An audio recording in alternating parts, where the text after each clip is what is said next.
pause because I know some players are savvy enough that they'll say things as they're adding to try and test the AC of the monsters.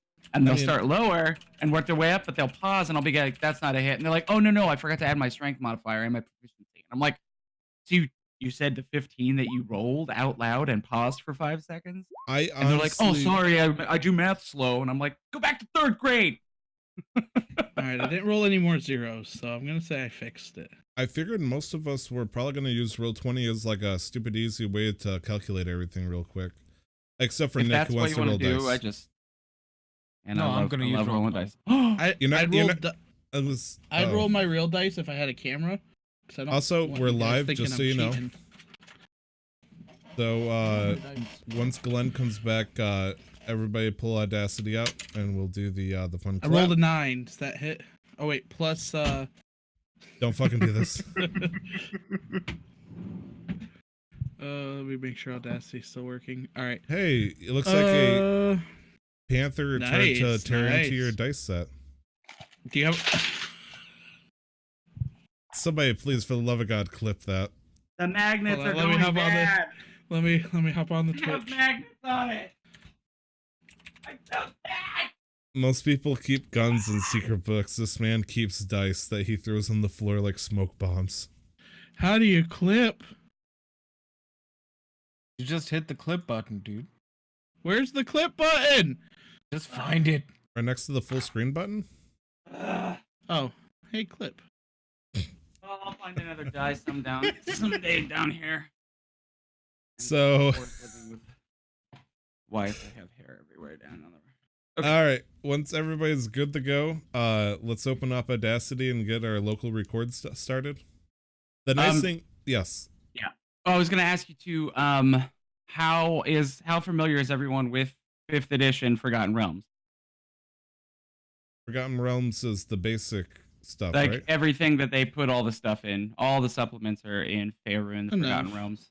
Like Enough. Okay. I know realms and stuff. If there's cities, specific ones, I don't know.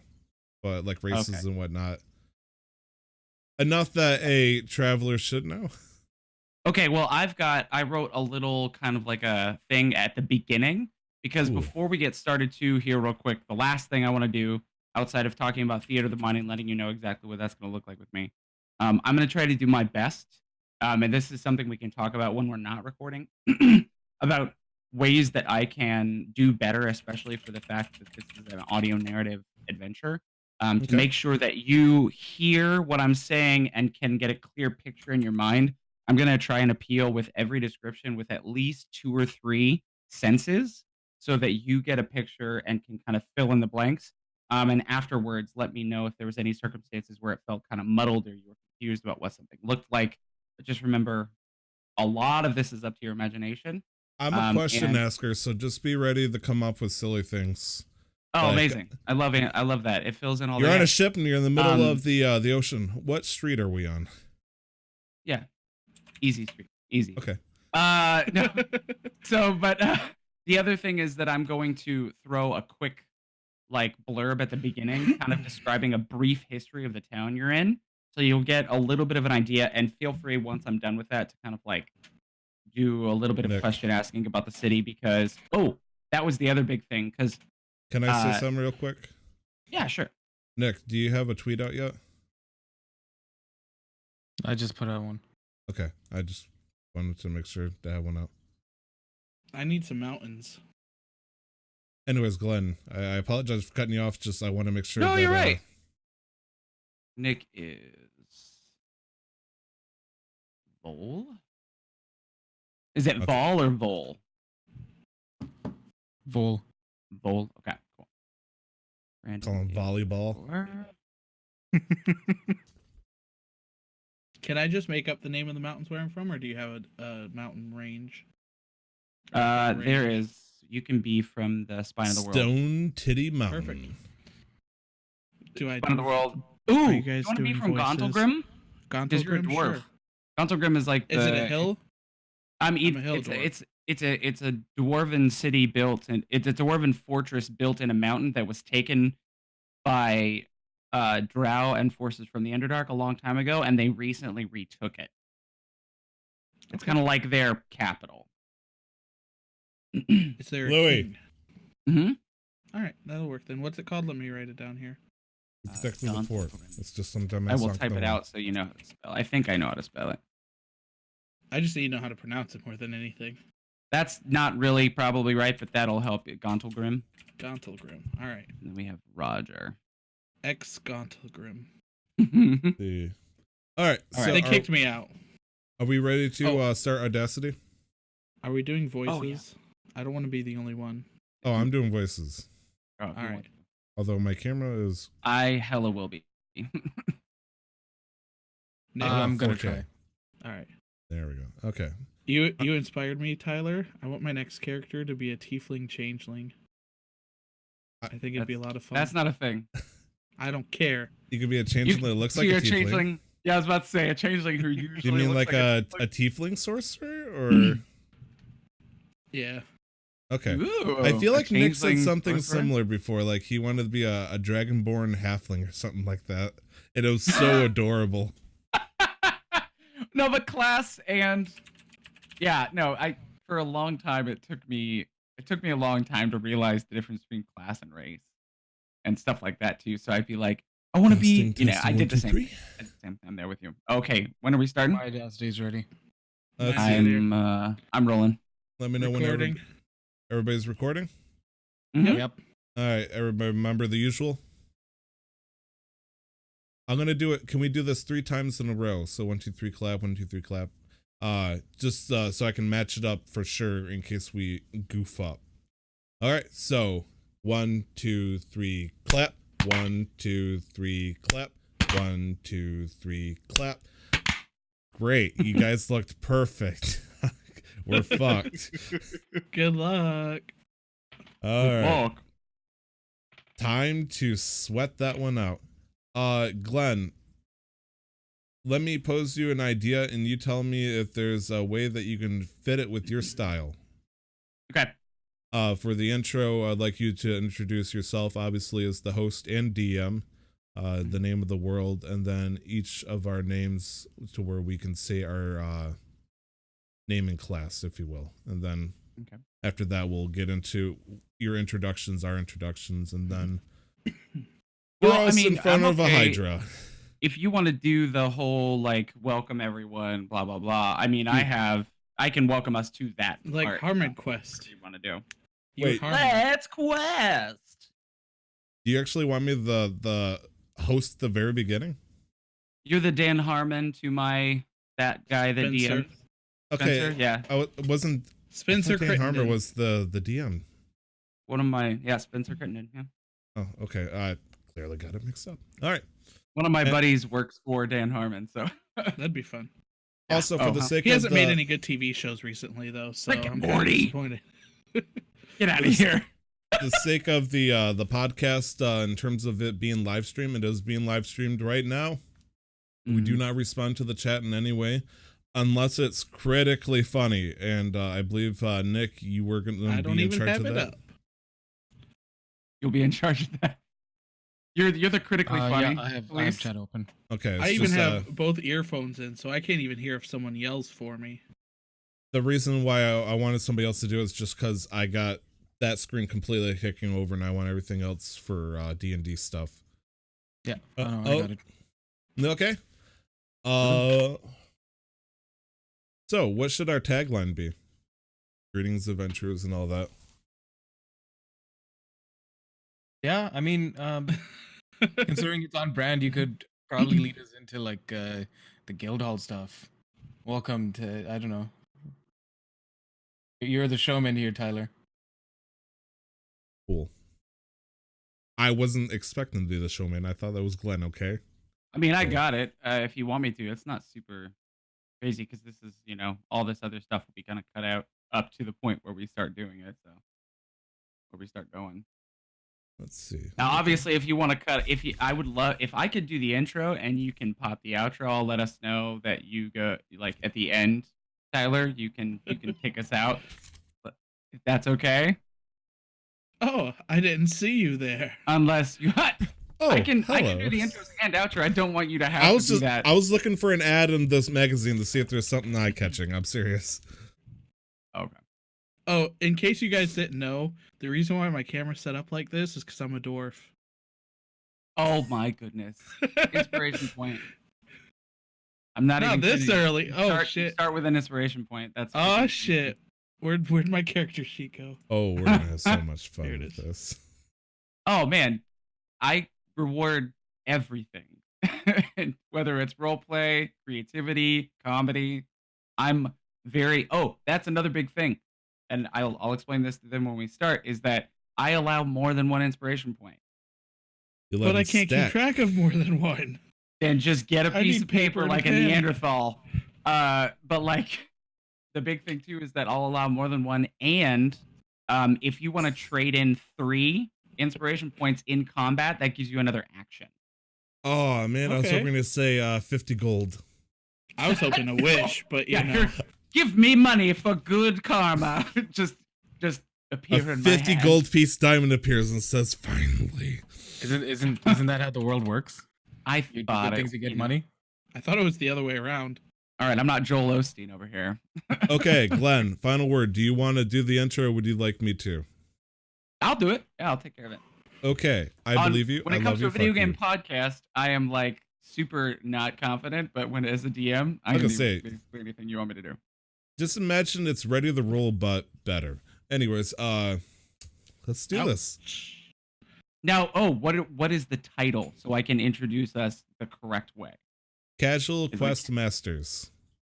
Casual Quest Or Masters, if you want to okay. do the full title, much like Super Goon Squad, the Super Goon Squad Super Goon Cast, the Casual Master Quest, Casual Quest Masters for Masters of the Casual Quest. Okay, say that again. Oh god, you're gonna quote me.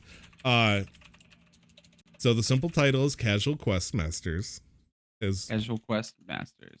and the full title is Casual Master Quest presents Casual Quest Masters, I'll just starring. say Casual Quest Masters. Okay, thank you. Because I was gonna make it up every single time. I was like, And I'll just say like we can just be like, well, you know, full title will be in the description of the podcast. That I mean- sort of thing. Okay. I think there was 9 different ways I could say it with at least I'm guessing like 2-3 different dozen derivatives. I could just fuck around and say that. The Master Quest Casuals. Yeah, we're not hardcore. Unless When- you live hardcore. I throw myself at the ogre. Great job, little guy. I'm gonna actively avoid this episode from using voice mod. No, I'm gonna try not to use it too. Van is trying to get an I'm just accent messing with surge you now. already. Jesus. Is that your big beard? Is that your very big Oh beard? shit! It pulled my mic down. Can't have that. Okay, whenever you're ready, I'm ready to start. You guys ready? I'm ready. I'm ready. Oh wait, let me double check, make sure audio and everything's coming out proper. I want to make sure from the Mhm. stream. Yes. Testing 1 2 3. Okay, I am middle yellow. Nick, talk. Hello. What's up? Hi. Okay, Brandon. This is how I'm going to be talking for most of the episode. I doubt that. Anyways, Glenn. Oh, are you recording all of us? No, Well, that's for the stream. I just want to make Oh, sure on stream the output. stream. Okay, great. Yeah, no, I'm here. Blah blah blah blah blah blah blah blah. Okay, cool. Unique New York. Unique New York. Red Uh, leather, yellow leather. Okay. To sit in solemn silence in a dull dark duck. Anyway. I kid you not, I have hair in my mouth now. Oh boy. Yeah, me too. It's If called I the had a beard. nickel for every time. Dude, it's everyday struggle. Awesome. So let's give it a few seconds of silence just so. Okay, last vapes, tangents, and all that. Get the shit out of the way. I feel like a virgin. You had sex? Once. Oh, cool. Oh, are you counting? That doesn't count, Brandon. But I thought that night was magical, Tyler. It was magical. All right. Welcome to Casual Quest Masters, everyone. A product of Casual Master Quest. I am your Dungeon Master, Glenn Houston, and I'm so happy to be here with you all. if everyone would like to go around and introduce yourselves just to make sure that our audience knows who's here. And uh, we'll save character introductions for later, but just so everyone knows who's here. You can go first, Oh, Mr. Excited. Look. he's the host. I want him to pick. You know, he decides how things go. I give him full Start it control. off, All Tyler. right, me first. Anyways. Hi everybody, Tyler Vidito here, and I will be playing Roger, the changeling sorcerer, divine soul. Oh, is this where No, you I don't- hand no, hand the talking no, stick? I have a narrative like introduction where once we kind of get in, you'll Yeah. kind of describe your character a little more in depth. But Oh, now I they didn't know want to you describe as anymore. I Roger. was just wondering who was next. See, Oh, in yeah. my head, I saw it as Tyler, then Nick, then me, just because of seniority purposes. Oh, okay then. Hi. I'm Nick. I'm new around here. Nice to meet you all. I go by LR11 on the interwebs. Yeah, I'm excited. Who are you going to be That is- playing? I don't sound the most excited. I'm gonna be playing a Goliath Ranger. His name is Vol Nightwalker Val Nugoni. Gesundheit. All right. Freaking dope. Nick's putting thought into this. Yeah. A Okay. little bit. Cool. Nick Um, created his own character name, and I picked a character name off of American Dad. My turn. No, it's I'm Brandon. Glenn's turn. Go for it, Brendan. Aw. I'm Brandon. I'm playing a dwarf. That's why I'm so short here. His name is Magdor Bandiron. He is a forged cleric of the Bandiron clan, exiled. Can you give me the sizes? Huh? Height, width, bust? Oh, well, let's do that later. Oh, I 'Cause I'll just let wanted you to know guys- what the dwarf's bra size was, but I guess that was kind of perverted to me. I'm sorry. A little bit. But to start off, I want to give everyone a quick description of the city, both for you guys and our audience, so we can kind of get in the mindset of where you're at. Yes.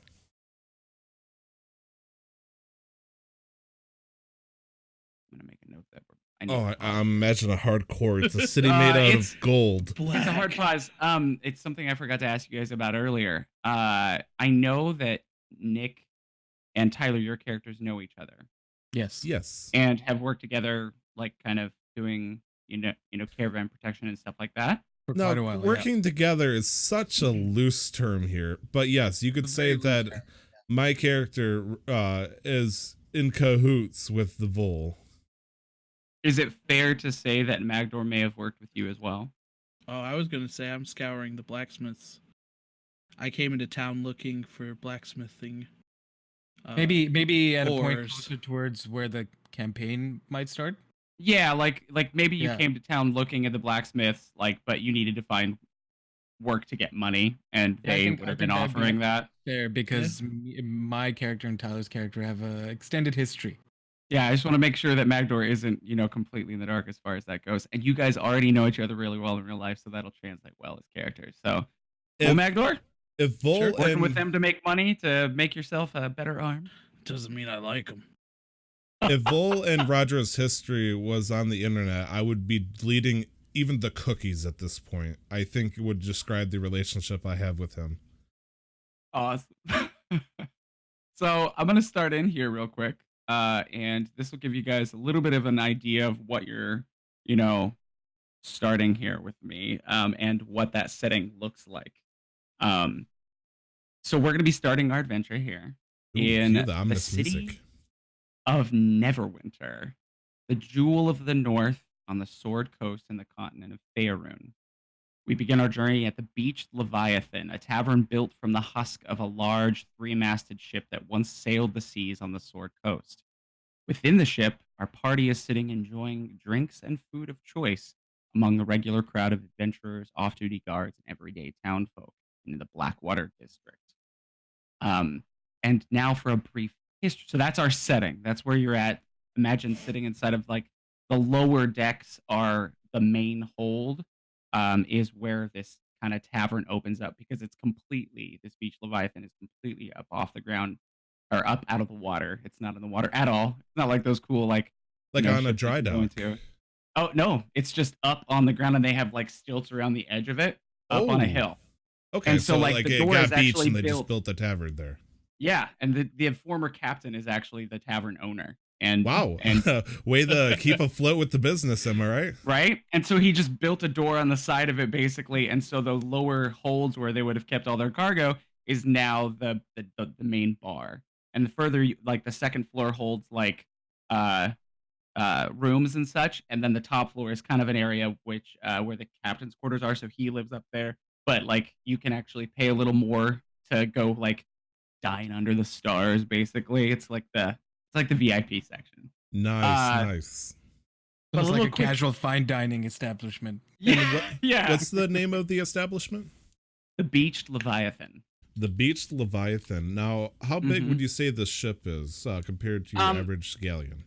it's a galleon. It was a galleon, three masted. You know, had a nice big aft and forecastle, with two floors below that. So there would have been your crew quarters and some storage, and then the lower decks would have been where they kept the majority of their storage when they would have been Would um, would you say actually this shipping things. ship is seaworthy if it were to go No, back into the water?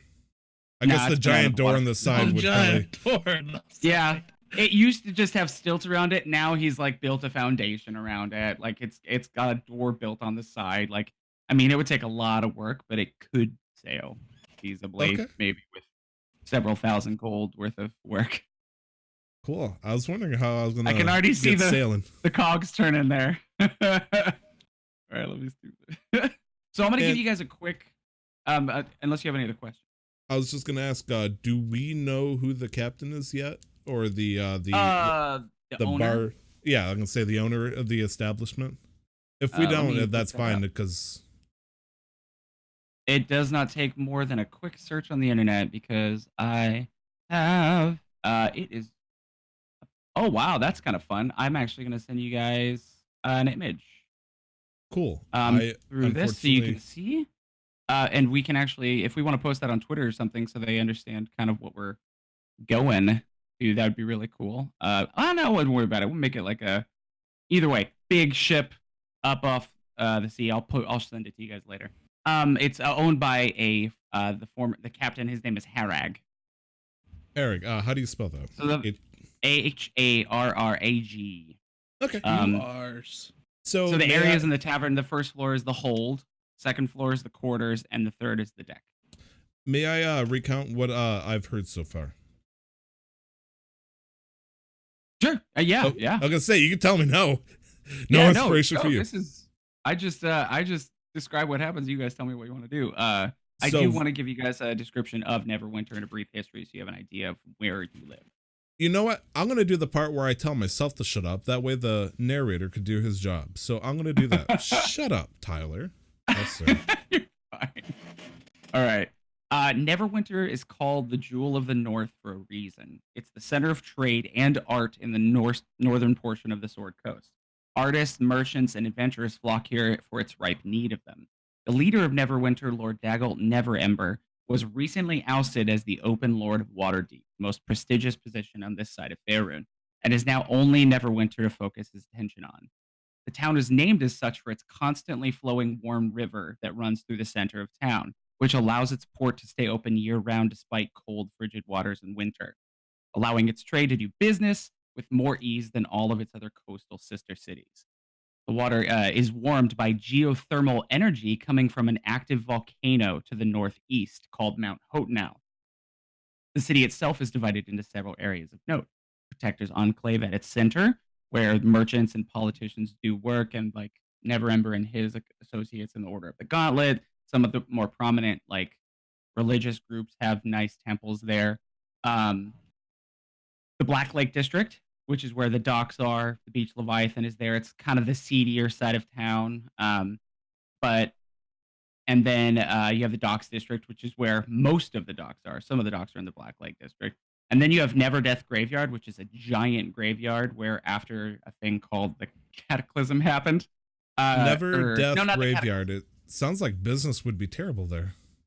It wasn't for a while, because there's a place called the Chasm, which was recently rebuilt by Neverember himself. And then there's the Rivers District, also known as the Towers District, which is actually a little seedier than Black Lake, but the only place that's really safe to wander around at night is Protected Enclave. Now, I'm sure the I cemetery will tell you what. fine. Yeah, no, the cemetery's not that bad. No, it's not Okay. terrible. But the chasm itself happened when Mount Hotenow erupted about 28 years ago. So when it erupted, simultaneously with eruption, there was a chasm that opened up inside of the city. Um, and it destroyed about a quarter of the city when the chasm and hole opened up, opening up this like hole in the ground that like released these odd aberrant creatures. And only within the last, I think, 5 to 10 years, when Never Ember was able to focus his attention more on the city, was it able to be closed up and now is finally starting to be rebuilt. But as that's basically Neverwinter, and as you know, as this bunch of memories flies into your head, we find you sitting in the lower deck in the hold of the Beach Leviathan, and I would like to give our audience a chance to get a mental image of what each one of you sitting at this table look like. Do we enter the what's the term? The letterbox cutscene moment where it's like, and here we have our adventurers. And it just like you hear the corny piano playing in the background. Maybe it's some poor rendition of Meatloaf's Paradise by the Dashboard Light. And it just turns on to the wait, why am I sounding like the DM? Crap, I'm not used to this. Can I go first? Absolutely. So, I'll give you a little scene setting. I feel All like right. you trying to set the scene means that you need the scene more set.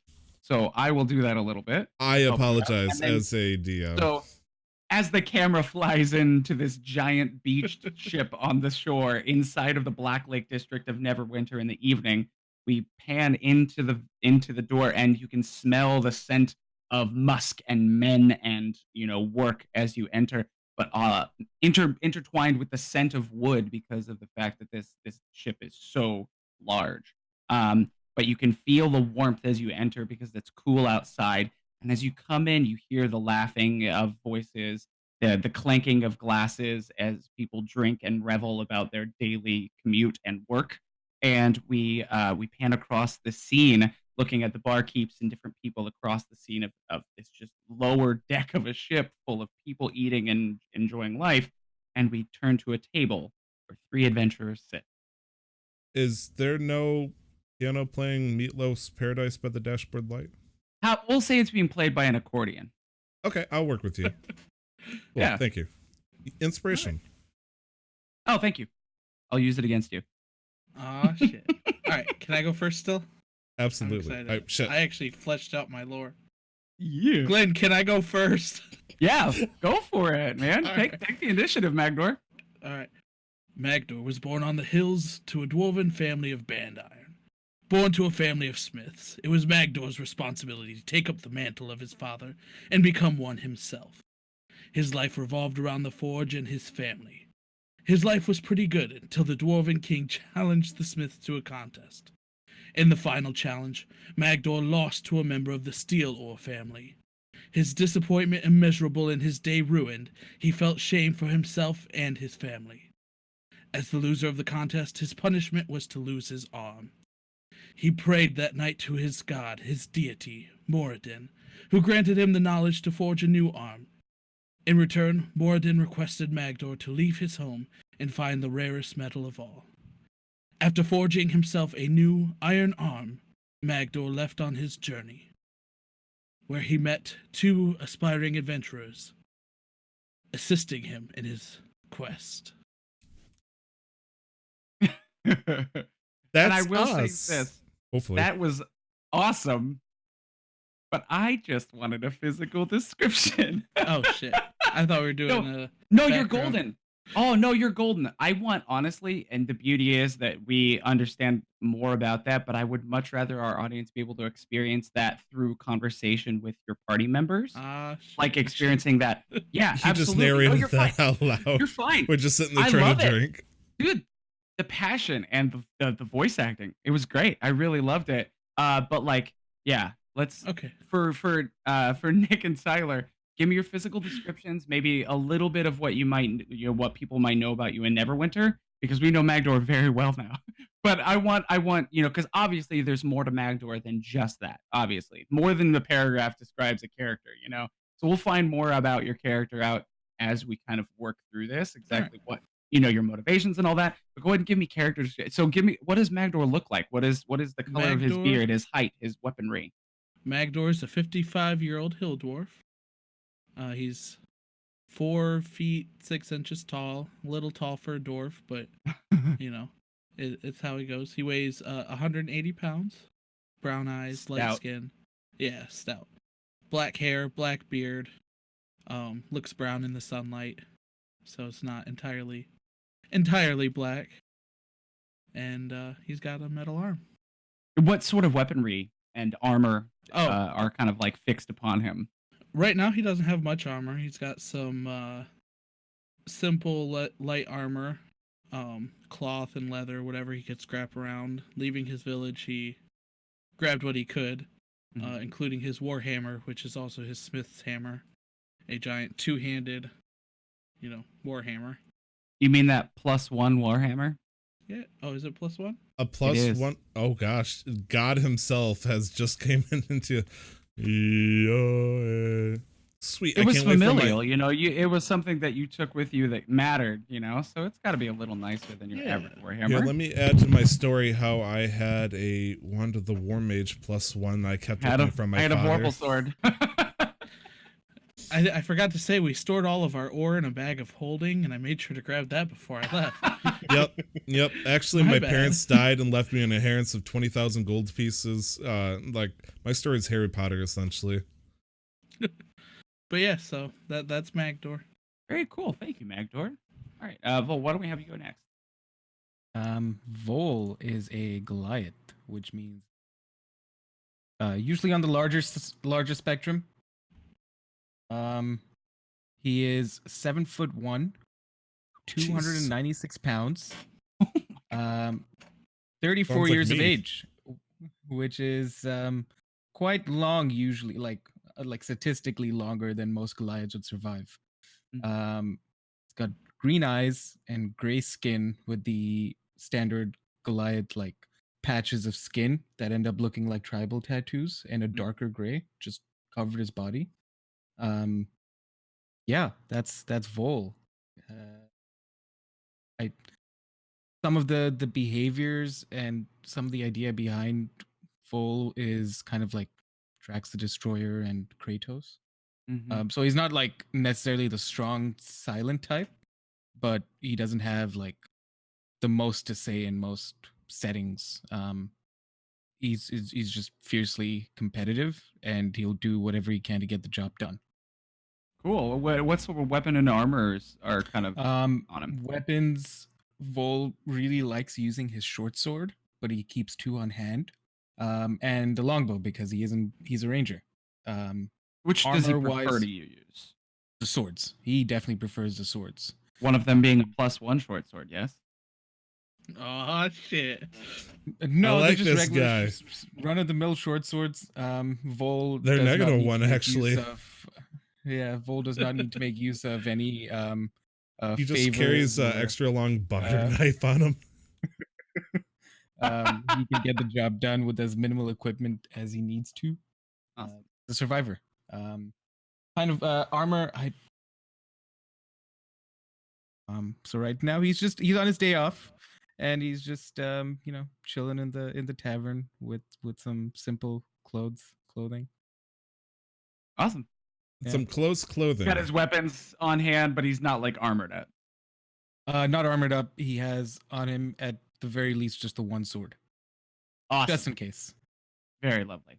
Yeah, I mean it's Black Lake, like you don't Yeah. just it's the Blackwater district. You don't just not have a weapon on you. Yeah. Also, I would Awesome. imagine my party would feel kind of safe, considering that the fact that they're with the Goliath and they're probably not that common out here. Nobody wants to mess with the 7'1", Oh. 296-pound Yeah, man. Absolutely. you have your table, and when you come in, people leave that table so that you guys can sit down. I sit closest to the wall for sure. I keep the furthest distance from anybody else because I know he can take the hit. I cannot. Who's he?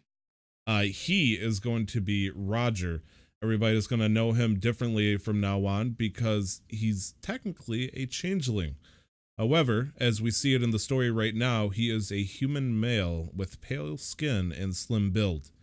Got a bit of a bald head going on right now. You could argue it's shaved, but it doesn't really matter given his magical abilities. It can be whatever he wants it to be. He does keep a goatee of dark brown color unless he's trying to throw somebody off his trail, in case he did something a little bit less than questionable in the previous town visit over. He does change his hairstyle, but he does keep, and he counts very specifically every morning, 7 white hairs on his beard, just for good luck. If one were to fall out, he just changes another one to a white hair. Very indistinguishable since it's very lightly peppered. He is also 18 years old. Exactly legal age. And Do you appear as an 18-year-old, or is that actually how old you are? In real life, well, in real life, this is just fantasy. He's caught in a landslide. Sorry, I Escape from reality? yes. His real character age is 18 years old. He probably looks like he's mid-20s because he wants to be able to order the beer even though he knows Vol wouldn't let him drink it. And so he's got a water and maybe the fantasy equivalent of a club soda. Okay. And in terms of stuff that he's wearing right now, he tries to keep it very inconspicuous as part of his motif, wearing a plain dark brown, maybe a leathery looking cloak over his basic garnishments. No, that's stuff for food. Garments. There we go. I added an extra. We got there. Yep. I'm very tired.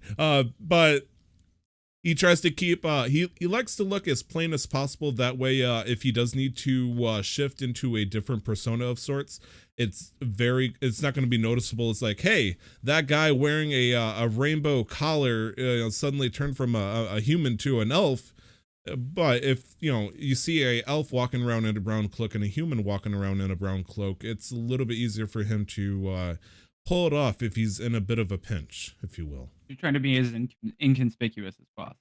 Like when he is in full go-to mode, he's the kind of guy that likes to show off flair, but when he's trying to keep out of the eye, he's going to look as bland as possible. Okay. So right now, he's just is your that Joe changing Schmo. his specific face, or just like his clothing tends to kind of be more? Is it His same face, more radiant clothing, sort of thing, and same face with plainer stuff, or? We are currently in the beautiful Neverwinter, Jewel of the North. This is the Neverwinter, Jewel of the North, plain looking man number 3. Essentially, Okay. if he's in a different town, Background character. he's gonna have he's trying to look like the Monica for any of those Doki Doki Literature Club fans of this area where it looks different every time, but he still looks like the default setting anywhere he goes. But his face is not always the same. His No. face changes from place Like to place. it's noticeably different to his companions, but not to anybody else. Like So if how do stories, your companions know who you are? it's a good question. I would say that the most noticeable thing that they can piece out would be my oh goodness, what is it called? The my arcane Focus? arcane focus, which I wear very loosely, but you can see the chain around the neck. It's a silver raw amulet with bits of amber in it, but most noticeably, you see an indentation in the dead center, exactly where you would put a 50 gold piece diamond. But it's missing said diamond, huh? But it's missing. It's like he lost it somewhere along the way. He's very bitter about it, and there is a light imprint of a tattoo that he does keep on his chest as a fond memory of his family. That if anybody needs to confirm something, they simply need to look at me and ask the right question. I can either confirm with them by like I'm the kind of guy that I can send a message through my left cheek by changing a tattoo onto my skin. Like if they need to know, well, they better keep close or they should be asking. Otherwise, if I'm sitting at the table, I look completely weird. They've probably sat down at the table with somebody completely random once or twice in the career here, and just realized it was somebody. It was actually default character number 2 instead of number 3. And I come. What's up, Roger? My name's not Roger. It's Stan. What are you doing? Awesome. Well, I mean, the beauty is though that as you're sitting there, you put your hand in your pocket as you relax, and you realize there's a 50 gold piece diamond in your pocket. You just misplaced it. I knock over the table. Everything goes up in the air for a quick second as I put this diamond into my arcane focus, and Roger's happy.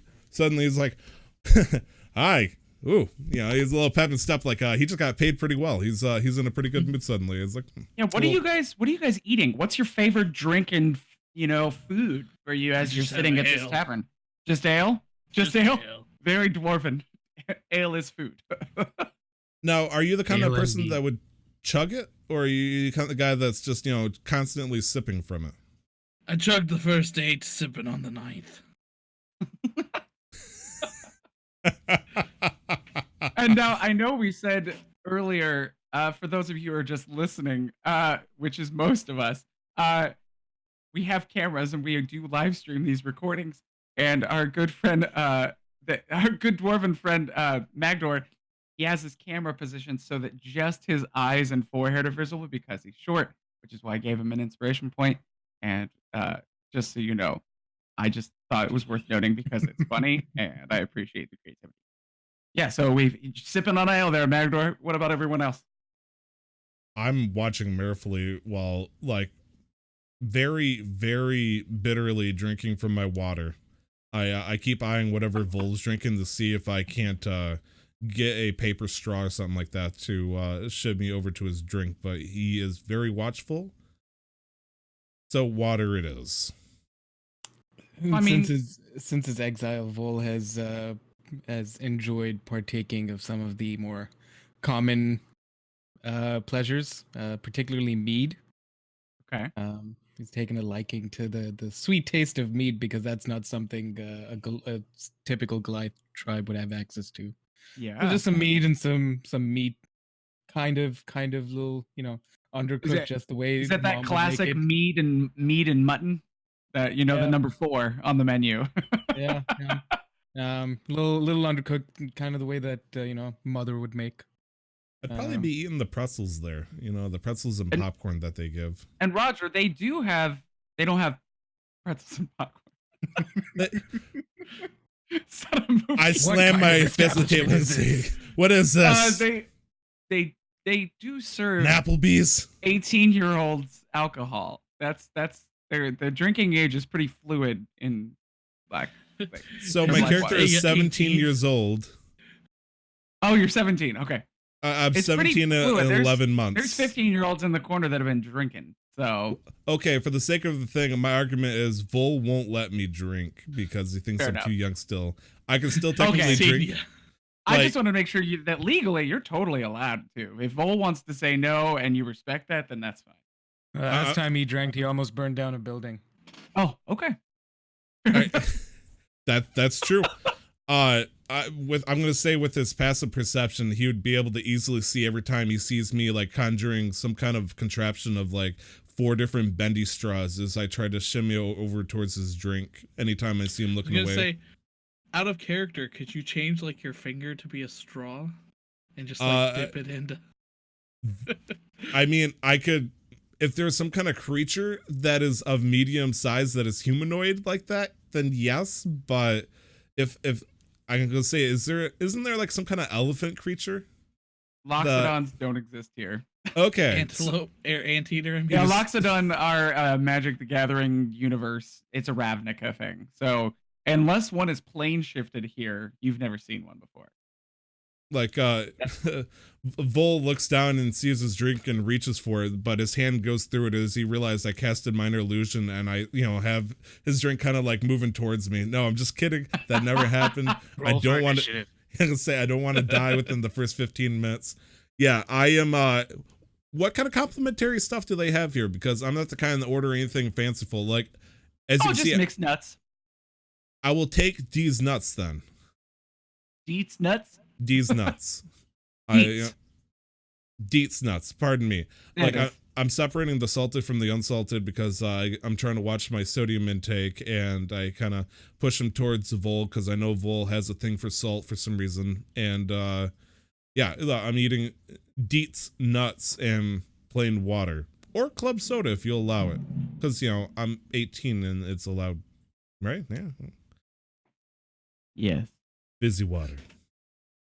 Great. So you're enjoying your ale and, and your meat and mutton and your club soda and your mixed nuts.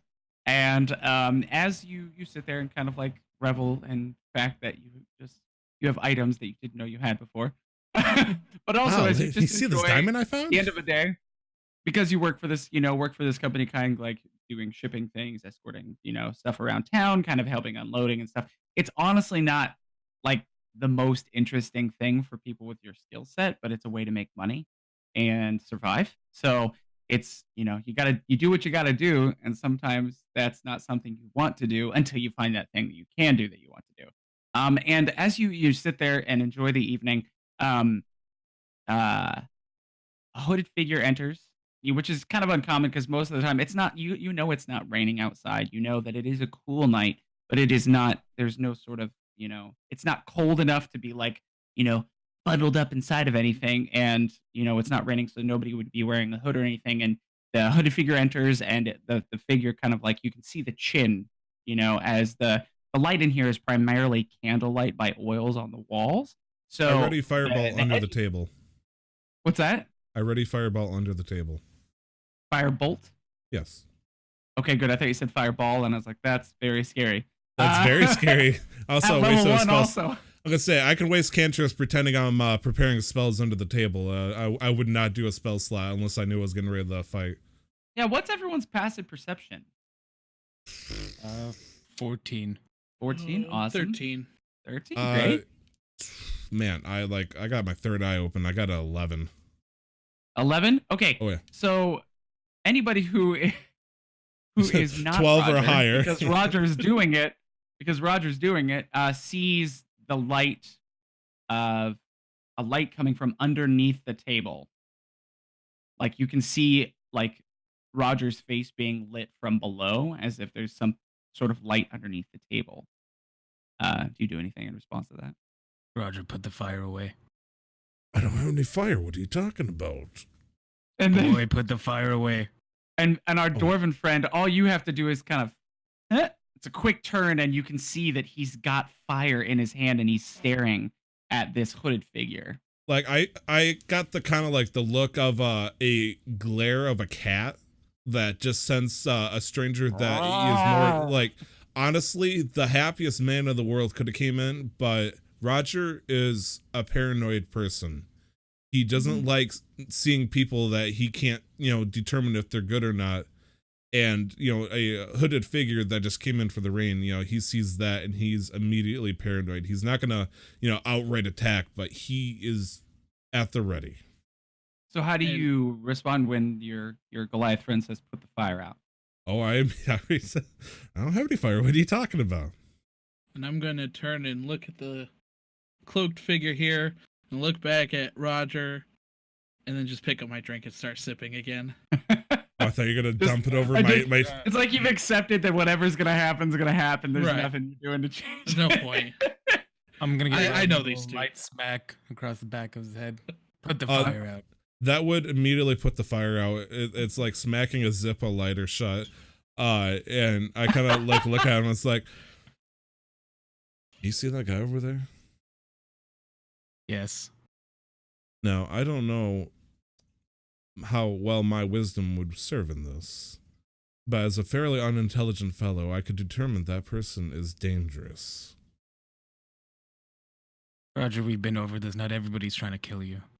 Not everybody. You haven't so far. Oh, like he counts like 3 fingers. It's like less than a hand's worth. But shouldn't we be concerned? All right, I've had enough of this. I'm going to turn to the guy. Hey, are you dangerous? And this figure that was previously scanning the room, they don't hear you because the bar is so loud. But around the time when you've yelled in that direction, maybe a few seconds later, they seem to find whatever they were looking for, and it's in your direction. And this person begins to walk towards your table. I cast message towards Magdor and I say, "What the fuck are you doing?" We have any reason to worry, Roger? We'll worry when the fight You starts. can't hear this, Vol. No, I know. I'm just telling you. Okay, so you're I just think saying I'm out ahead loud. of And your it should be- choice. So, And it should be noted that message is a whisper, so you still move your mouth. It's just that no audible sound comes out, and only the intended person hears the whisper. So it looks like you go. So okay, so I and should be people still know you're saying something to someone, even if they're not the recipient. Okay, well, hopefully this person isn't a tabaxi and can read lips, because I'm just like I looked at Magdor and it's like, for the audio So listeners, Sadie I obviously. like honestly I could have just not said something, but he's also drunk, so maybe he just heard it. It sounded like a quiet whisper, but in his head it probably sounded like the most obnoxious shouting you could possibly think of. What did it sound like? Me? Give us an example. Yeah, how do you think that sounded like? Now, the big question is, do you think it would be my natural voice, or do you think it would be my human voice? You choose that, right? I'm going to say for now, it's going to be my human voice, because I'm not ready to unveil that show horse yet. Changeling sound. Okay. Yes. Yeah, so I look at Magdor, cast message, blatantly whispered enough that even Vol could see it. "What the fuck are you doing?" And I look at Vol and I put both hands above the table and it says, "All right, no fire, no fire. They're heading towards us." just eat your nuts. If we have reason for concern, then we'll fight. I start popping nuts in my mouth nervously. Great, I love it. So as you nervously eat nuts to keep yourself from trying to cast another spell to deal with this assailant that's moving towards you in your own mind, Vol, you calmly wait for something to happen that should cause you to be actually alarmed, because you understand that your friend is a little bit paranoid. And Magdor just continues to sip on that good old ale. This person arrives and pulls her hood back off of her head. And I choke you on the nut. Constitution saving throw.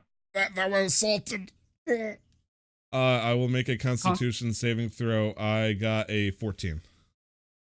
You begin to choke on the nut. You With have, a 14. Wow. I mean, the salt should give me disadvantage for a 10. Yeah. I'm not There you go. allergic to salt, but salt is like, whew, it's like deadly. So to a changeling. Whew. she pulls the hood back, and he goes and begins to choke, and will be unconscious unless someone does something. Gonna thump him really hard on the back. Give him a thump. Okay. Yeah. Now you may make another Constitution saving throw, but you will do it with advantage this time. Awesome. I got a 19. There you go. Yeah, you pop it, and the nut flies out onto the table and falls. Okay, at the I was feet of worried the that you're going to person. say you shot it out with such enthusiasm that it hit her right in the cheek, and that is our introduction to our new NPC. No, but she does see you choke up a nut that falls onto the ground in front of her face, or in front of her feet. And she says, I'd heard you would be here. Do you mind if I sit down? Do you like Are you- salted or unsalted? And the face that you see too, I should describe her as well. She's wearing a dark gray cloak, and she looks to be a wood elf woman, with like a deep green, kind of forest green eyes, and she has well kept auburn hair that is braided and pulled back to a single ponytail in the back, and what would kind of like Aowen, not fully braided, so it's got braids on the side, but then it's loose on the back. But it's all pulled behind her head, and she's wearing what you would recognize as kind of just basic light leather armor. And she has on her back she has a quiver, but there is no bow, and then 2 sets of daggers in little sheaths on each side. and she says, "May I sit?" If Magdor. he flies around, you can sit. Magdor. Buddy, you Yeah. look great today. What's your read on her? And I kind of like give you a pat in the back and with that tap, a little bit of guidance, if you will, to hopefully see if you can get an idea what kind of person this is, an insight, if you will. I kind of shrug him off, but you know the damage is done. Guess I'll take I've been guided. take a look at her. Oh, is that you Just kinda casting go- guidance? Yes. Yeah. Okay. I'll take a look Oh, at her. was and that just give her. the wrong way to do that, or should I be doing it a different No, way? I just needed to know that that's what you were doing mechanically. Okay. So if he Uh, tells me I'm rolling with an extra D4, I know why. I'm I going mean- to give Are you her a good? quick once over, look her up and down. Making and try an to insight check? Yeah, To I and what rolled- are you trying to determine with this insight? just to see if she's suspicious. Okay, cool. Because I know and I I'm rolled- paranoid, but he seems sensible, so I'm giving him the chance to figure it out. I Right. rolled a 23. 23? Yeah, I mean, she seems as though she's not here with intent to hurt you or anything like Okay. that. Though there's a good chance that she's going to be guarded about what she says. She's okay. She says, "So I can sit. I just want to be polite." If you want to be polite, buy us all around because my friend here and I'm gonna thump on Roger's back again. A little harder than I did for when I was trying to save him from choking. A Could loose use a drink nut from to between calm the him down. teeth pops out and lands on the table. Okay, I'll be right You're- back. You're And she good? heads over to the bar. Like I check and like I get nervous because I thought it was a tooth at first, and look and I realize it's half a nut that I bit and just got stuck between the teeth. I'm like, oh, I know that one was Alright, insulted. Yeah, she All comes right, back not Roger. long later. She fuck, what was I gonna say? I She do it asked nicely. seductively. She's buying us a drink. So calm down. I'm gonna let you have one drink tonight. One drink. Could I have the one? She's getting it right now, so for the love of oh God, gosh, calm I- the fuck down. I hope it's a Jacqueline Daniels. I always wanted a shot of that. You will drink what you were given, boy. Okay. I mean, okay. Yes, I forgot. I'm a man. And I like I kind of like flex a little bit, like, and I puff my cheeks because I feel like my eyes were starting to sag a little bit as I'm like holding my form up. I'm like, yeah, yes. You're a man as much as I'm a wood elf. Got him. Great. So as he pops that joke, she returns with and she's holding, several steins, wooden steins. And this place is famous for the fact that it's like the wooden steins that they have here are made from the last shipment that they brought in of crates and wood barrels and stuff like that. He took those and turned those into the steins and plates and forts and stuff like that. And so like these steins are actually made of old shipping material.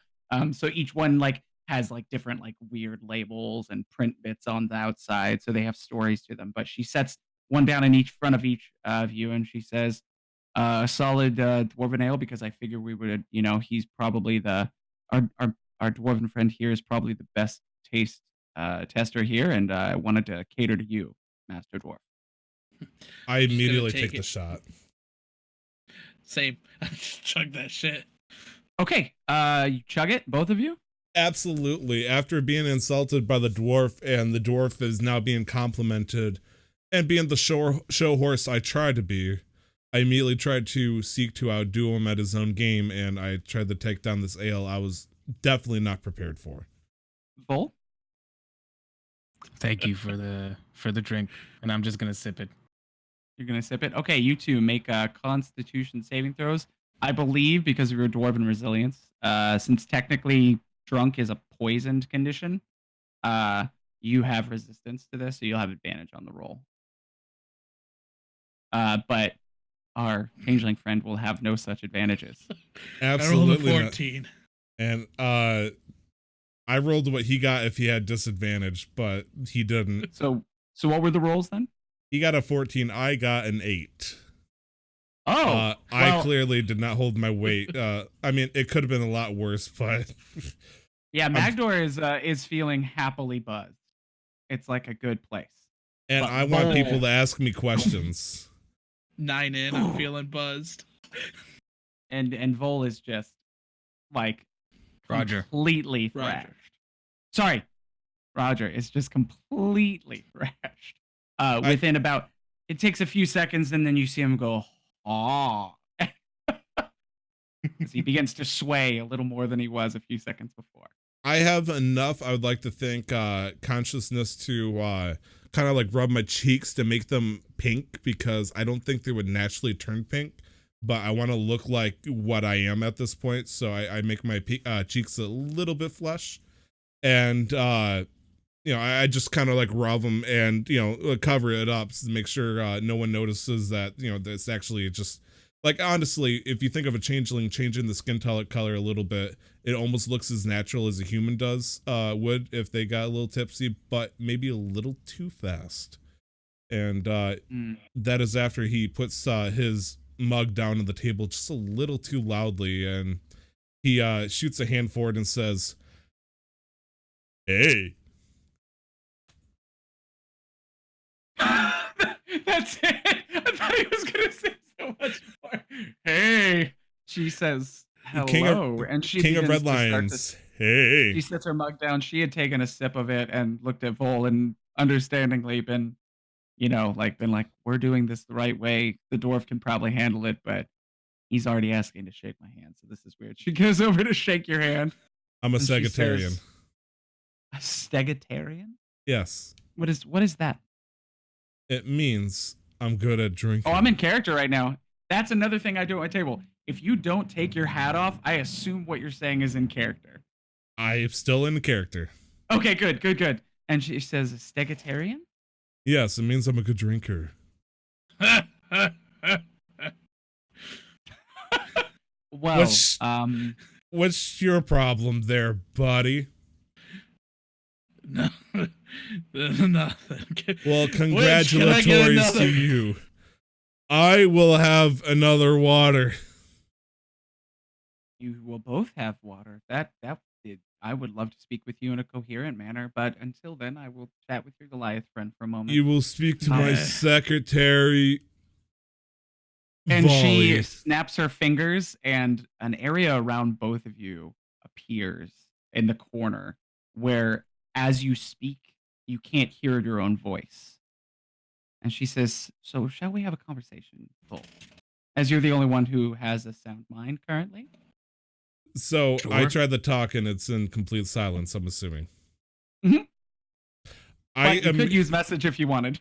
I assume like it's like once a couple of seconds, like I'm still pretty fucking hammered. I pretend it's a mime wall and I immediately like start putting my hands and face towards it. Inspiration point. Awesome. Thank Um, you.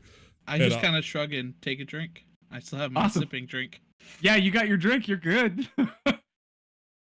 All right. And so you begin to mime. You begin to just like Magdor just assumes that everything's fine while Roger, mimes doing his own little showy changeling thing.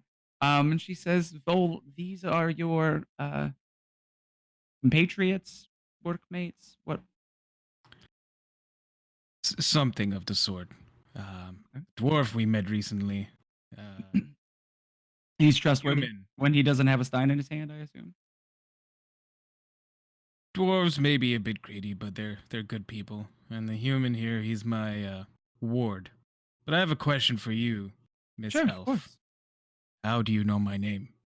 Oh, I was directed to find you, you and your friends here.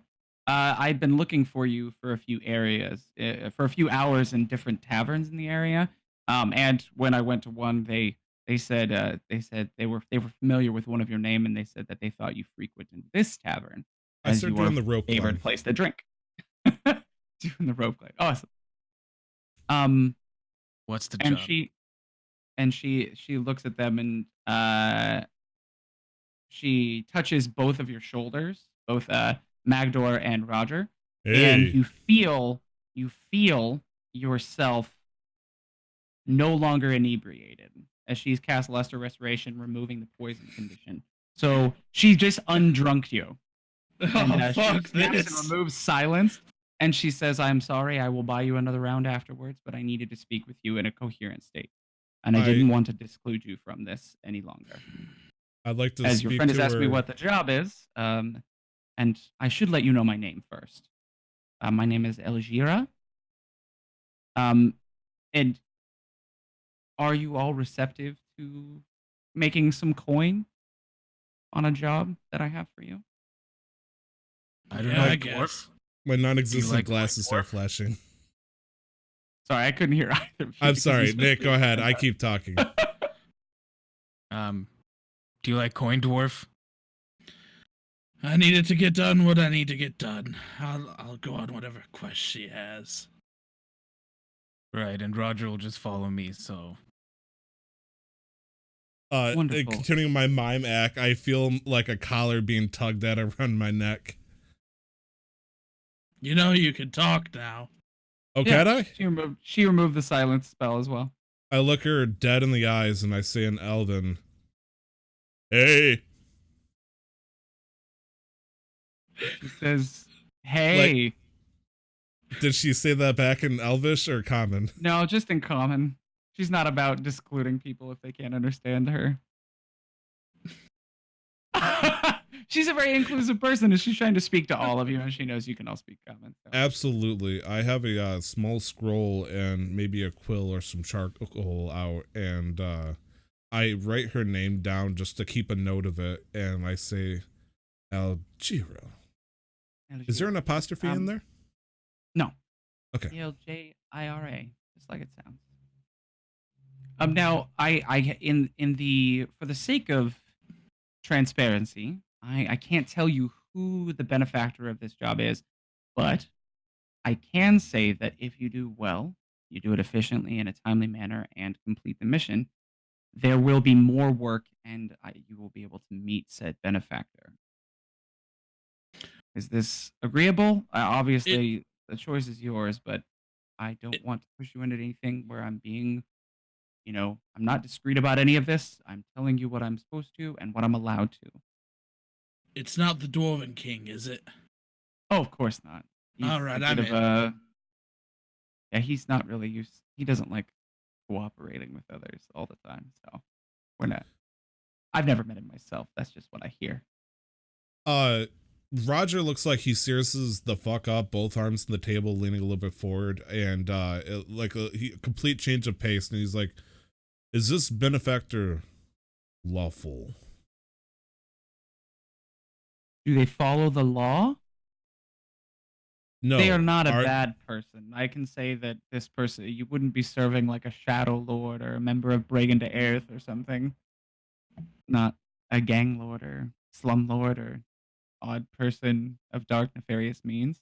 I don't care if they follow the law. I'm just asking if they're lawful. That's what lawful means, my boy. He like pauses for a moment and he looks at Vol and looks at her and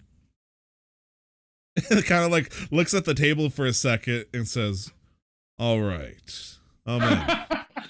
I love this like 18-year-old persona. And she says, Vol, how do you feel about this proposition? Well, it would help if I knew what the job was. There you go. I just wanted to see if you were receptive, based on the circumstances, and then I would move forward because I didn't want to present the job and then tell you that I couldn't tell you who the benefactor was because obviously it's not me. If you're all receptive, the job is that there is because part of the reason we reached out to you is because we know that you work for a shipping company and you've been known to do escort jobs for said shipping company, and several of the merchants heading to the east of the town, inland, through the Neverwinter Wood have been attacked and raided and have lost stores of food and lumber and supplies that were supposed to be headed inland towards Tribor and some of the cities in the Deseret Hills on the opposite side of the forest.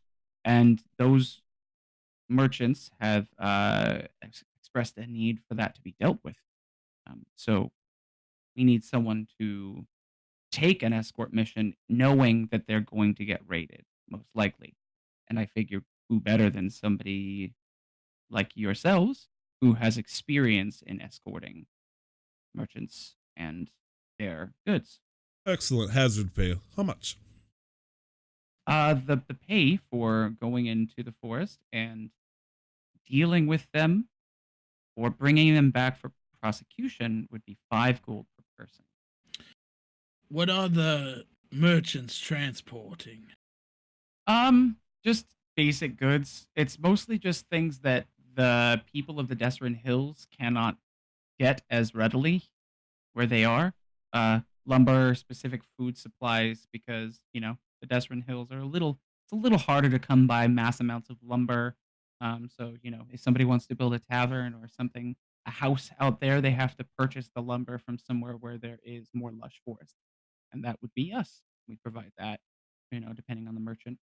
So, but as you can tell, that would be quite a loss for somebody who probably worked for months and months and months, maybe years, to get enough money to be able to purchase the lumber for their own home. So it's common people that are being hurt here, not any elite or anything. It's just a problem for the common man. Does anybody find it ironic that the wood elf is helping to transport lumber? Oh, I don't work for the transport mission.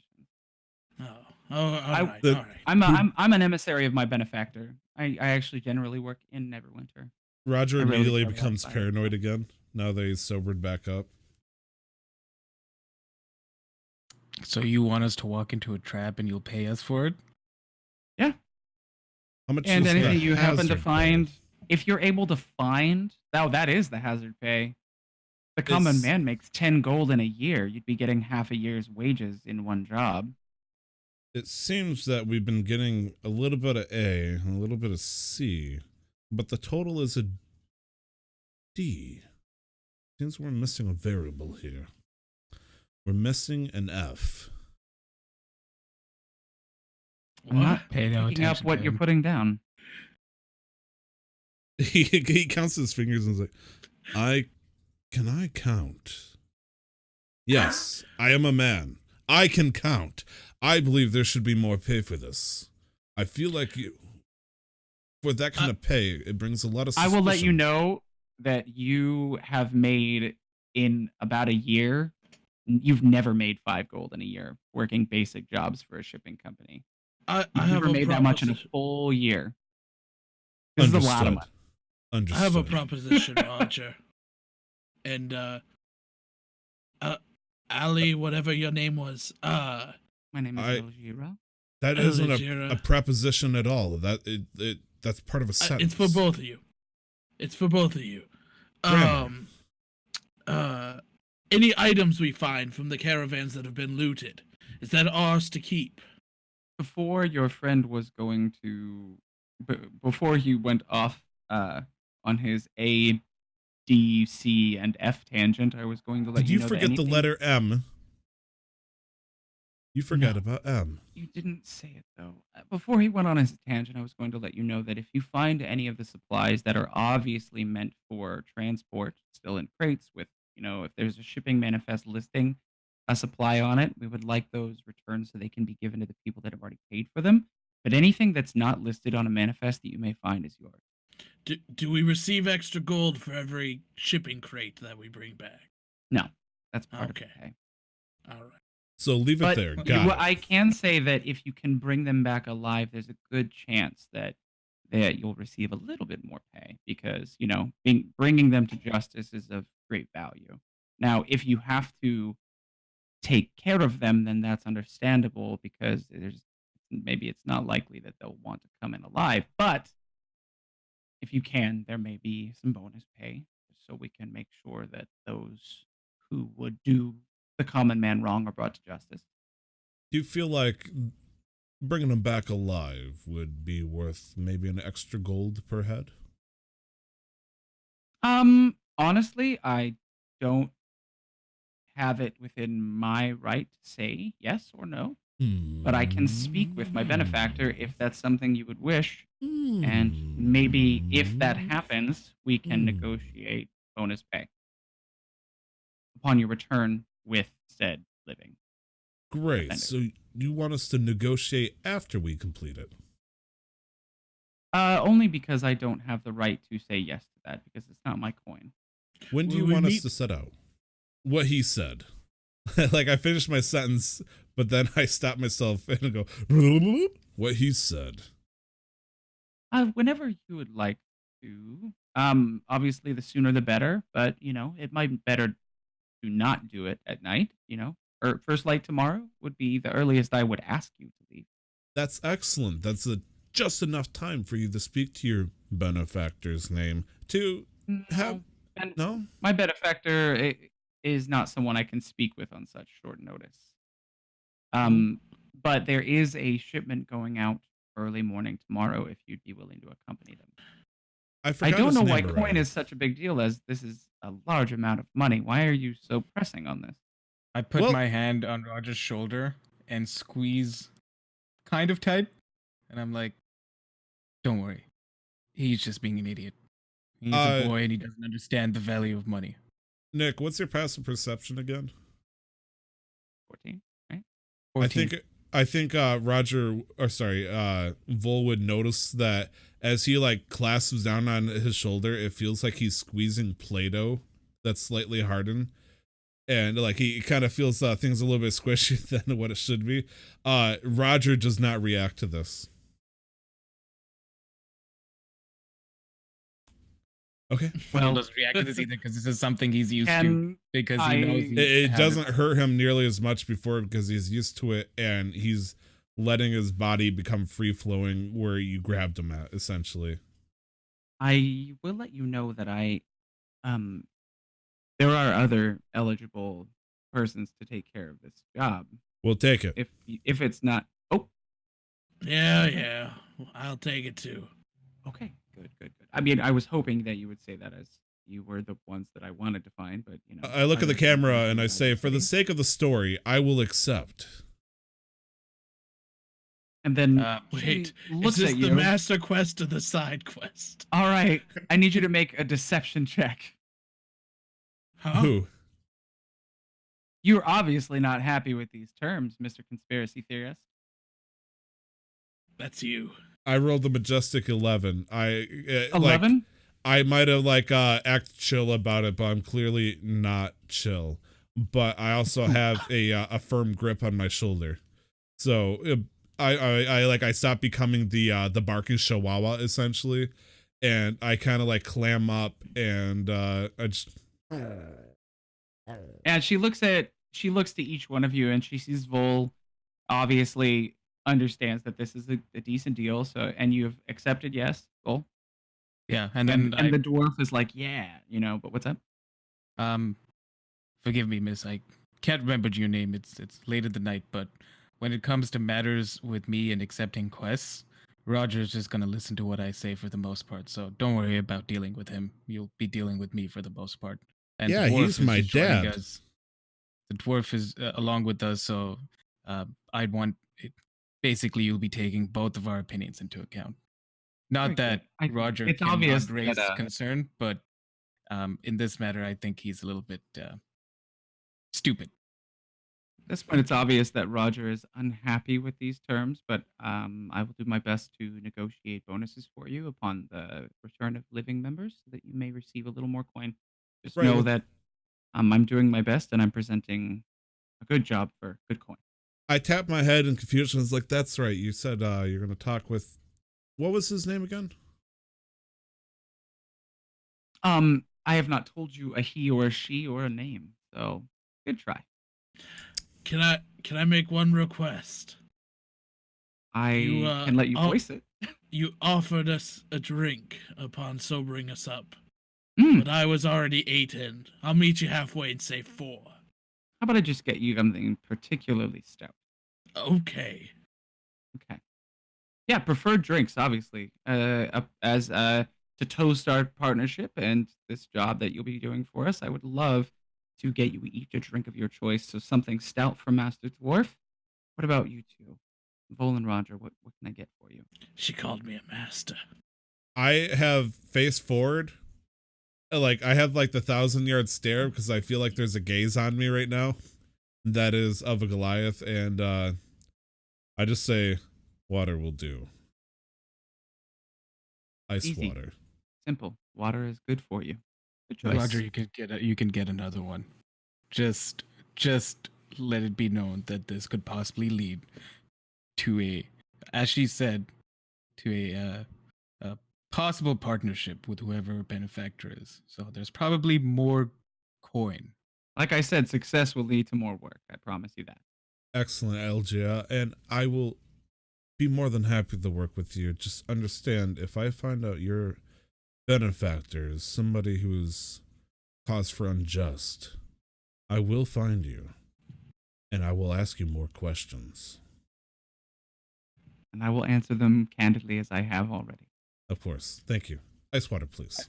I'm sorry, out of character. I thought you were gonna make a threat of like, I will find you and I will kill you, and I'm like, that would be like, I will ask. Not very lawful. Can I tell you Liam guys Nielsen. something really funny? There is a character in another campaign that I'm running who is playing a centaur, and his name, he almost went with the name Liam Nason.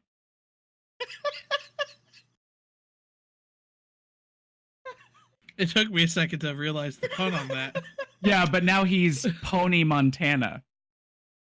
All right. Cool. Okay. Okay. So that's look forward to that because that is the live stream that will happening on the same night that we record this, just in the evening. So Awesome. ready to roll. But enough of another plug for another thing that I do. But awesome. And she says, so Vol, is there any other what drink can I get for you? I'll take a mead, please. Mead? Great. And she says, unless there's anything else, do you have any more questions for me before I take my leave and get another round for you gentlemen? We just need to know where and when, and we'll leave. I know you said first light, but where do we meet the caravan?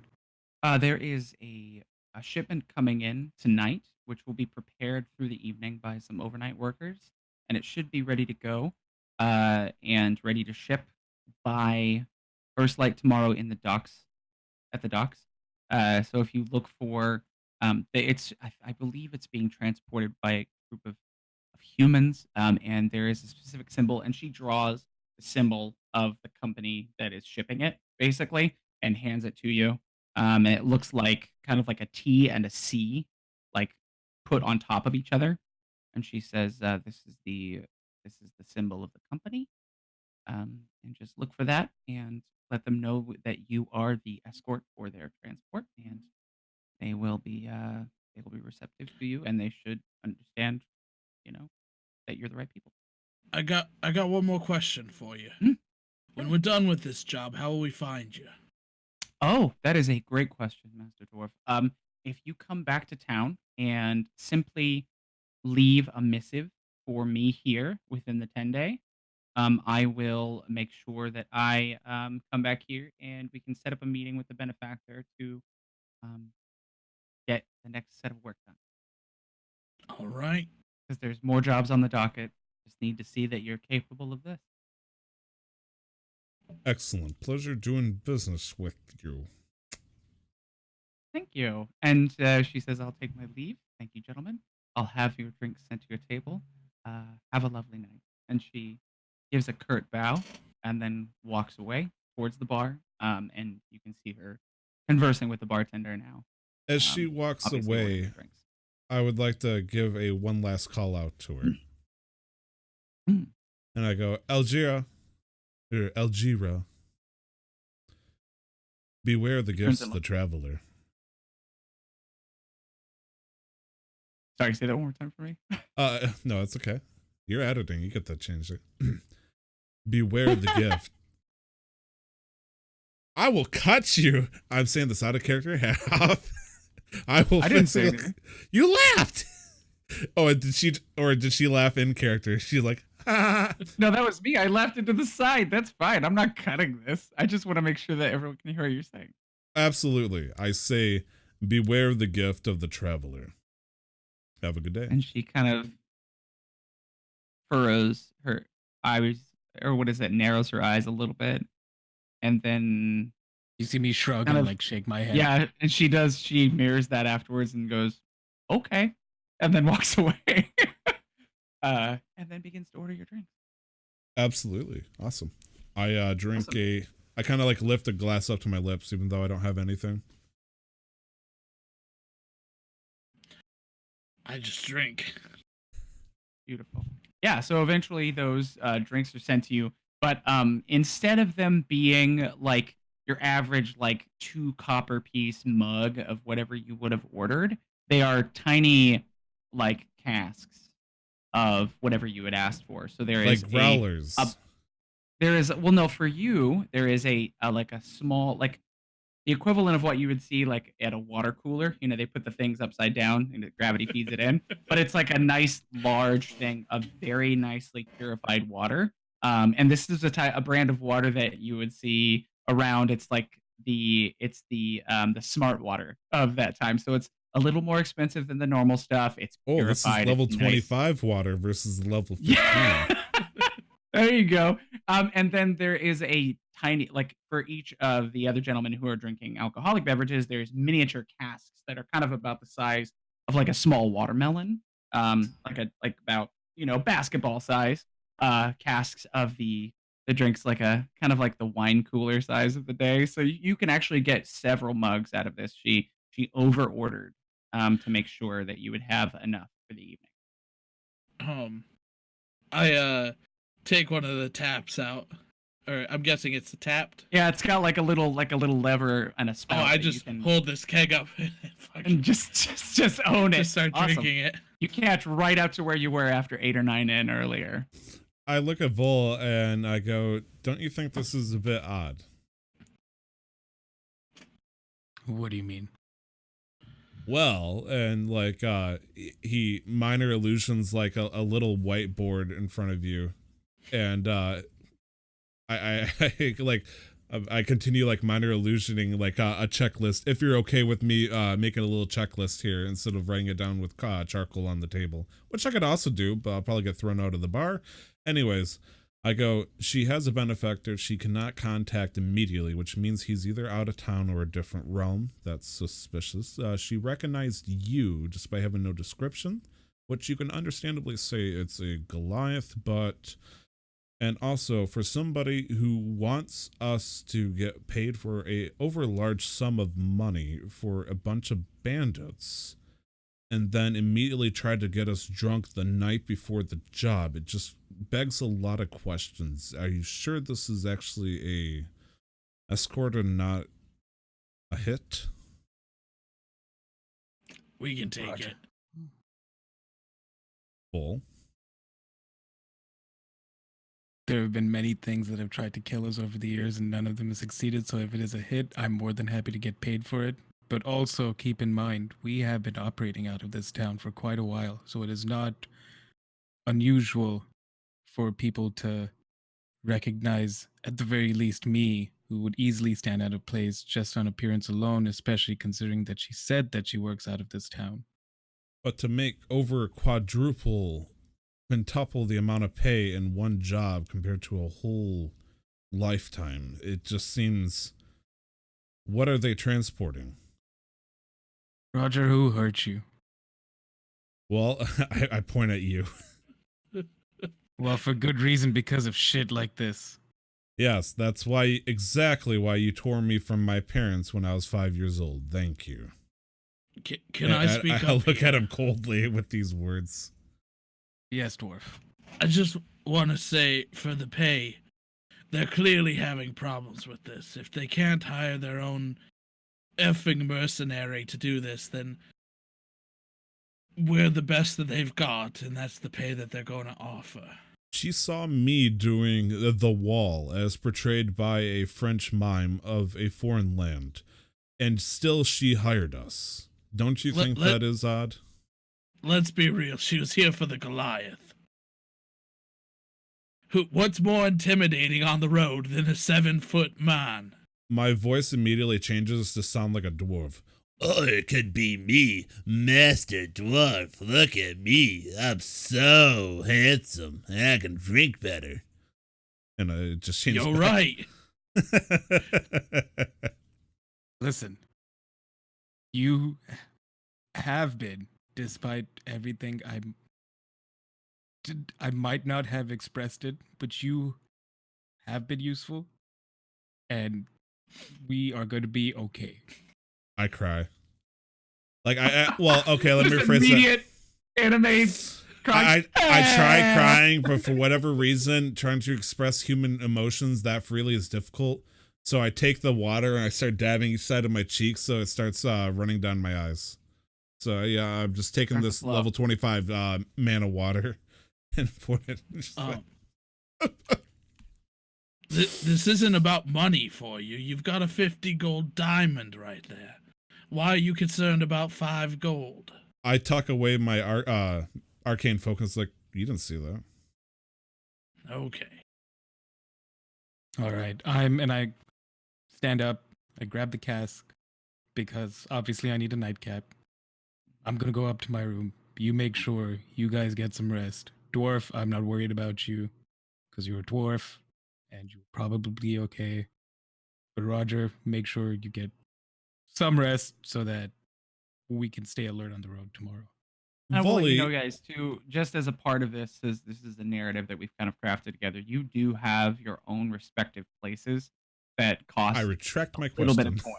You have a little bit of coin. Obviously, I think the game starts you out with a little bit since we're all level 1. You have rooms that are in a squalor part of town, so they cost about 5, like, what is that, copper a day to live there. Unless you'd like to start to, save some money and invest that in trying to get a more permanent place. But if you want to have a place in the same inn that's a copper or 2 a day, that's fine. And you can we'll say that it's in, your daily wages cover that, so you don't have to worry about money changing. I have a question about the finances. This is not something I think we encountered too much on the first campaign that Tyler runs. Mhm. What's the conversion? So how many copper to a silver and how many silver to a gold? 10. 10. 10. Mhm. Okay. And there is an obscure one called Electrum, but I don't usually use it. No, So only don't the worry about devil that. uses those. What was our starting amount? Do you know? And is it shared? It should or be is based it... on your background. Your background gives you starting gold. Okay, I'll look that up later then. Yeah.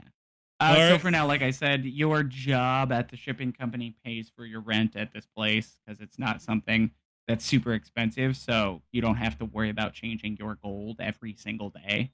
Would that for mean that. people who are in is the tavern a part, like the tavern we're drinking and eating in, a part of our same living space right now? No, the tavern doesn't have places that are that cheap to live at. So if you wanted to stay, hello. Yeah. Hey, Oh, sorry. My screens just went completely off. So let's pause for a second. Give me 1 second. I have to my monitor. can you hear us? Yeah, I can hear you. Okay, so don't talk shit. You can see me, right? Yeah, no, we can see you. It just might be that if you haven't touched your mouse or keyboard in a while, it just might have gone Oh. to sleep. Yeah. Thank you. You were totally right, Nick. I've never had that happen before. I've never Sounds like sat there long enough for inspiration that to to happen. me. Oh my goodness. I was That so happened- scared. Do we all have inspiration now? Yeah, if you didn't No. have inspiration before, you have it now. I think Nick was the only one that didn't. So just to make sure everybody has one. Thank you, Nick Nick, saved the for providing DM that for thinking solution. there was a power surge. You did. I've had that problem before, and I don't even have my AC on, so I'm like burning up in here. Anyway, so you guys head to bed at your respective places. We can decide kind of off camera where, off recording, where exactly you want to live, what sort of house you want to stay in, that sort of thing. If you want to start investing, saving money, we can talk about, later about how much that costs. If you want to buy a house or, pay for a room in an inn that's nicer indefinitely or for a longer period of time, that's fine. But like I said, you have a studio apartment in a crappy place, basically. It's got a bed, it's got a place to wash your face when you get home and a little, box to store your food in. But yeah, you head to bed that night unless there's anything else you'd like to do before you crash. I go ahead, Brandon. I always go first. Oh, I I want to just make sure have- you go first. An out of character question, but relating Mhm. to that. I had meant to ask her, and you don't have to clarify this if it's out of the question. Was that 5 gold a piece or total? Mhm. A piece. Each person. Mhm. Okay. Like it was a lot of gold. Like, Yeah, and it's like 5 to 6 months wages because usually a person's gonna make about a gold a month doing a basic job, kind of somewhere in the lower middle class. So the common man would look at 5 gold for a job and go, "Whoa, all right." It's like giving me, $40,000. yes, 'Cause I live in ma'am. California. So Yeah, I I was gonna say 40,000 is enough for me for 1 year here. I know. Whew. I need to go to my house per se Okay. because I've got all my armor and the rest of my weapons there. So Okay. I need to get ready for the mission. You're gonna go and crash and sleep for a few hours and then get up because it's probably only about 4 or 5 hours before the time when you would need to get up and go. I'm not gonna penalize you guys or anything because you were at the tavern. It was 11 or 12 o'clock. You got to be there at 4:30 or 5. But I'm not gonna give you any penalty for that. So is before it I safe went to to say everybody? Okay. I would have said that do I have some kind of like dresser or something meager to that effect? Some kind of Yeah, you have maybe what is it called? Armoire. Yeah, you have like a small armoire. Simple, it's got a couple doors with hangers on it and a rod across the center with a couple drawers on the bottom part of it. I would say before I went to bed, I pull out a dagger I have and I kind of look at it. Just maybe admire it like to the audience eye. It just looks like I'm kind of staring at it for a minute, and since nobody else can see that, I would lay a single dagger on the armoire of sorts near my bed, and then I go to sleep. Okay. Anything else that either Vol or Magdor do? Nah, I passed out. Okay, crashing. All right, you wake up at the appropriate time.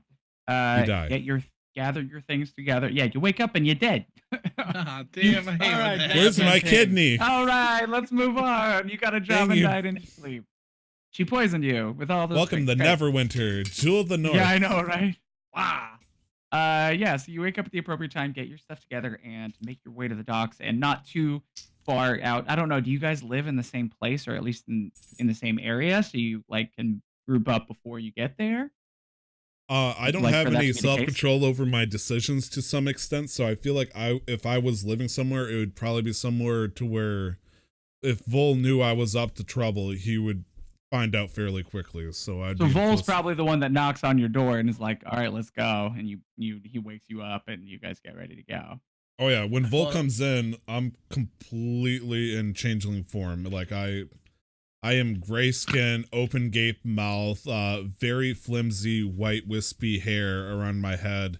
Like I look absolutely nothing like the Roger that people know, but Vol gets to see this when he comes in because I don't like to keep my form when I go to sleep. I like to pop off the bra, if you will, and go back to my natural state. And yeah, Vol wakes me up and I go, "Ah! Vol, why would you wake me up like that?" Oh. Nick is either frozen in place or he doesn't know what to say. No, I just haven't gotten used to this after so many years. And I just stare at him. It's time to go. Time to go where? Bull. It's 10 It's o'clock in me. the morning. Vol, It's me. are you talking to Roger. yourself? Vol. I'm talking to myself. Yeah. Okay, well, I'm going to talk to myself. Roger. Now Roger. to self. Why am Roger. I lighting Roger. Roger. locks not happen on Roger. my door? Roger. Roger. It's time for the mission. Get ready. Roger that.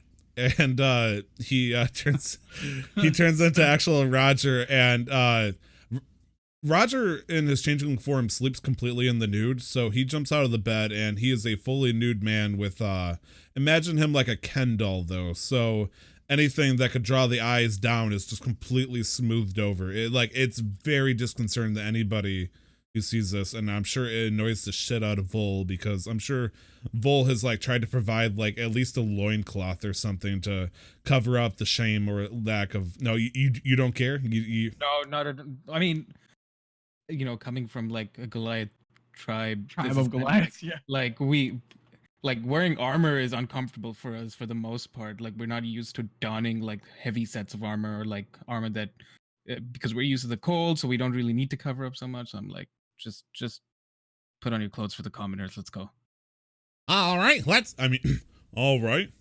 Robe me, and he like sticks his arms out. I leave. Wait outside. I continue the T pose for like 30 seconds. 30 seconds, and it's like, can't get any good help nowadays.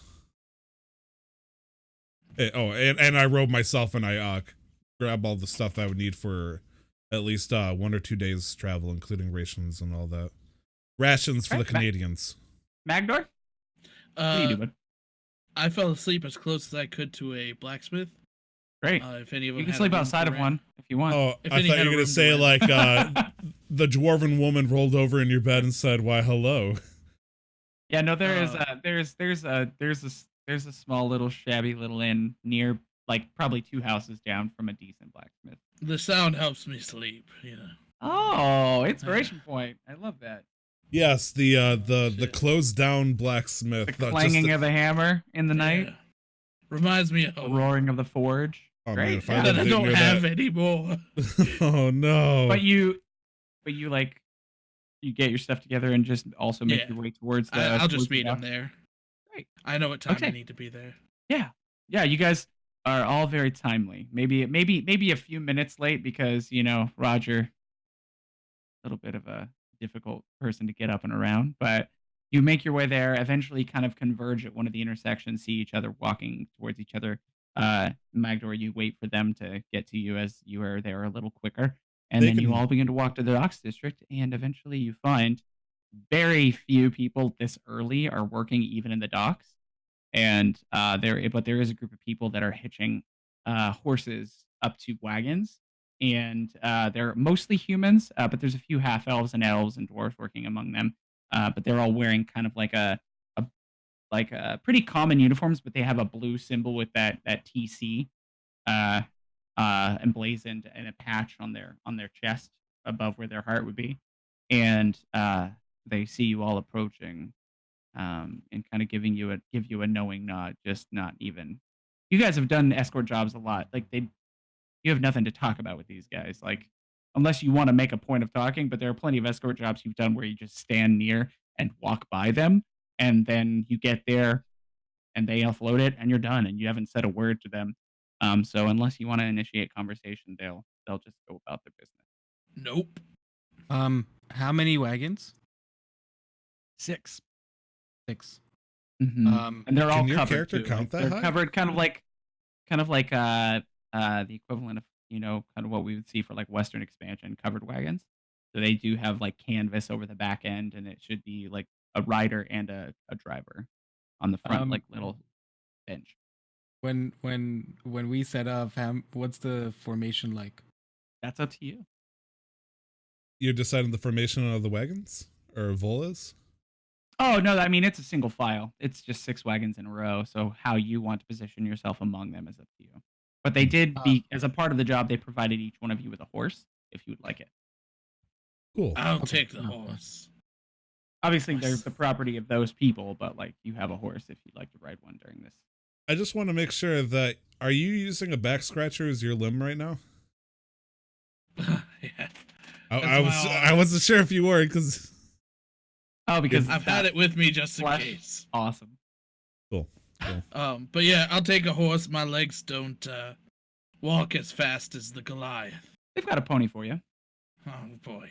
It's still got the same. It's a little bit slower, but it's much easier to fit into the stirrups for you. Okay, Alright, so I'll have- before we set off, I would imagine being who I am, I sort of direct Magdor to sort of like hover around the middle of the procession, and then I direct Roger to sit up right at the front, and then I pull up at the back. So in case, And there is a person who's kind of walking around with a ledger, and they're like checking each one of the wagons.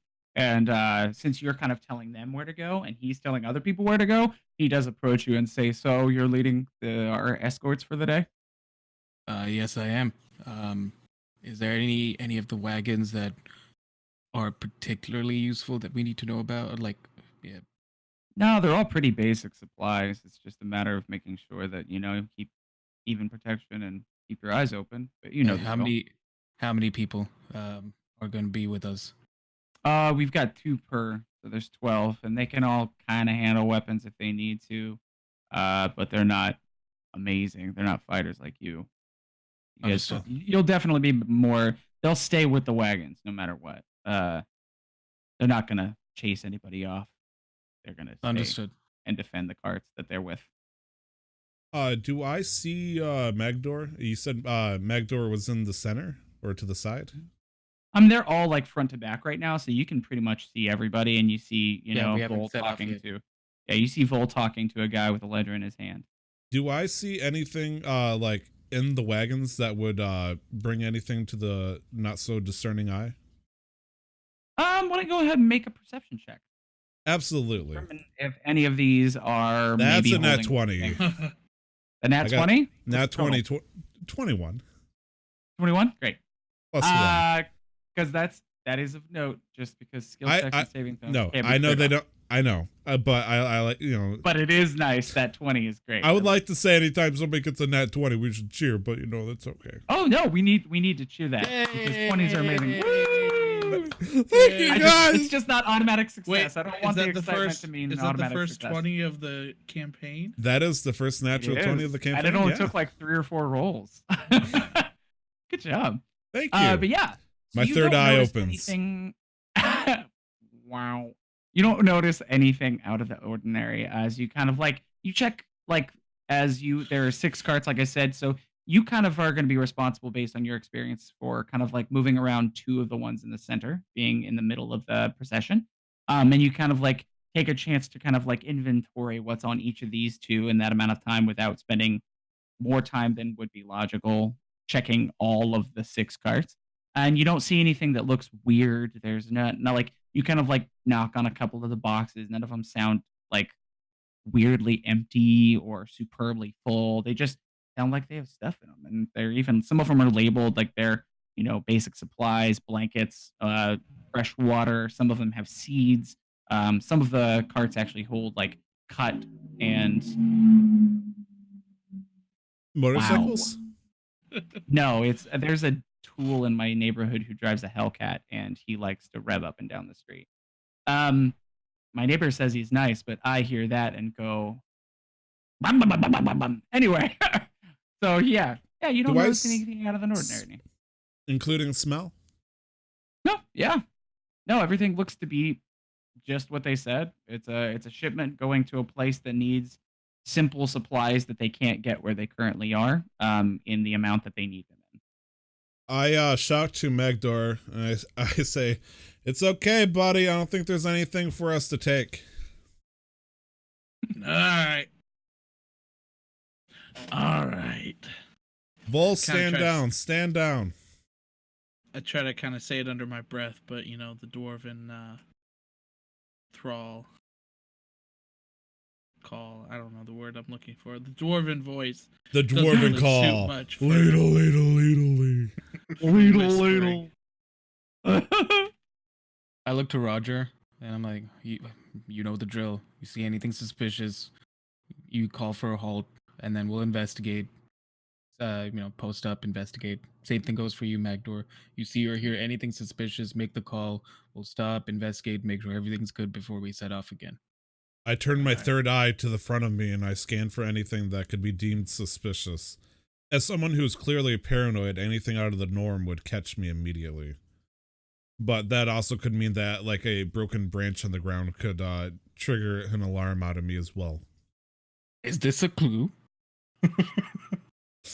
Is this a booby trap as I hold up a butterfly? All right. So you're looking for more suspicious things? I mean, not from the caravan, but or any either traps laid ahead for the caravan or bandits in question. Oh, I 'Cause, take your passive perception to see that. I'm not going to make you make a perception check every 10 feet. That would be crazy. Excellent. I look at my character sheet and I shout to Vol in the back saying, "This was a bad idea putting me in front." That's actually the most important, but you would know that. I wouldn't know that, but it Yeah, is you would. important that. Oh, Your I job would. is an escort. Yeah, you're an escort. You know that the part of the reason you're in the front is because you don't see as well as Vol does. Right, you got to cover Because- the ass. Yeah, he needs to see everything, and you can be a little more focused. So your ability to, it's kind of like being an ADC compared to being a jungler. Map awareness is very important. He can see a lot better than you can, so you're in a place where you don't need to see as much to be effective. Basically, I'm limiting the amount of things you have to be paranoid about. You only have to see right in front of you and a little bit off to your sides. Whereas good leader Magdor knows is their already team. like is going to be going back and forth between the sides and middle, and then I'm just sitting a little bit behind, and then I'll be able to see just about everything except what's directly in front of me at the front of the pack.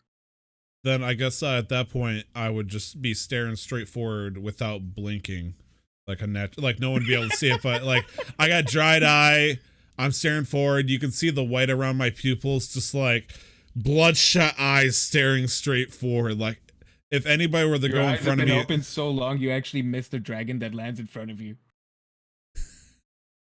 Roll for initiative. uh-oh. Uh-oh. Oh, I thought he was Sorry. getting the monster manual out. No, everyone decided. Oh, I have access to a D&D Beyond where somebody bought the ultimate package, so all my stuff's digital. So cool. Look at me. Yeah, I know. I'm so cool. That's so No, but- hot. Great. Yeah, I am warm. I've got some. I'm gonna light say I meant stuff. physically. I'm not attracted to you, loser. All right, so you make Senpai. way. Not too long. Baka. It takes them about a half hour to kind of get everything lined up, and you've got your positioning ready, and you make way out of the town, headed east. Now, this road is a relatively new road. You know that normally, whenever you do escort missions to towns, it's north and south. Not Luskin is the closest town to the north, and Luskin relations between Luskin and Neverwinter are still kind of tenuous because within the last 20 or 30 years, there was a decent little bit of war that happened between the two towns.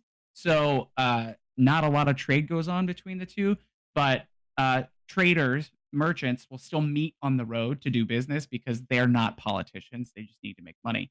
But most of your missions are to the south, headed towards Waterdeep and some of those Baldur's Gate, some of those other larger cities along the coast. And I then, recognize those games. yeah, Baldur's Gate 2 is coming out soon. Woo. But the so most of your missions don't actually, most of your escort missions don't head to the east because this road is not very well traveled, but it is the quickest way to the location where this shipment is going, which is called Long Saddle. It's in the northern part of the Desserin Valley, which is just this large hilly area to the east, about 2 or 3 days march. And that's part of the reason why it's simpler to get to Long Saddle. That way, it's 2 or 3 days, and it's not necessarily safe or well traveled, but it's 2 or 3 days compared to like 15 to 20 days on a safe road.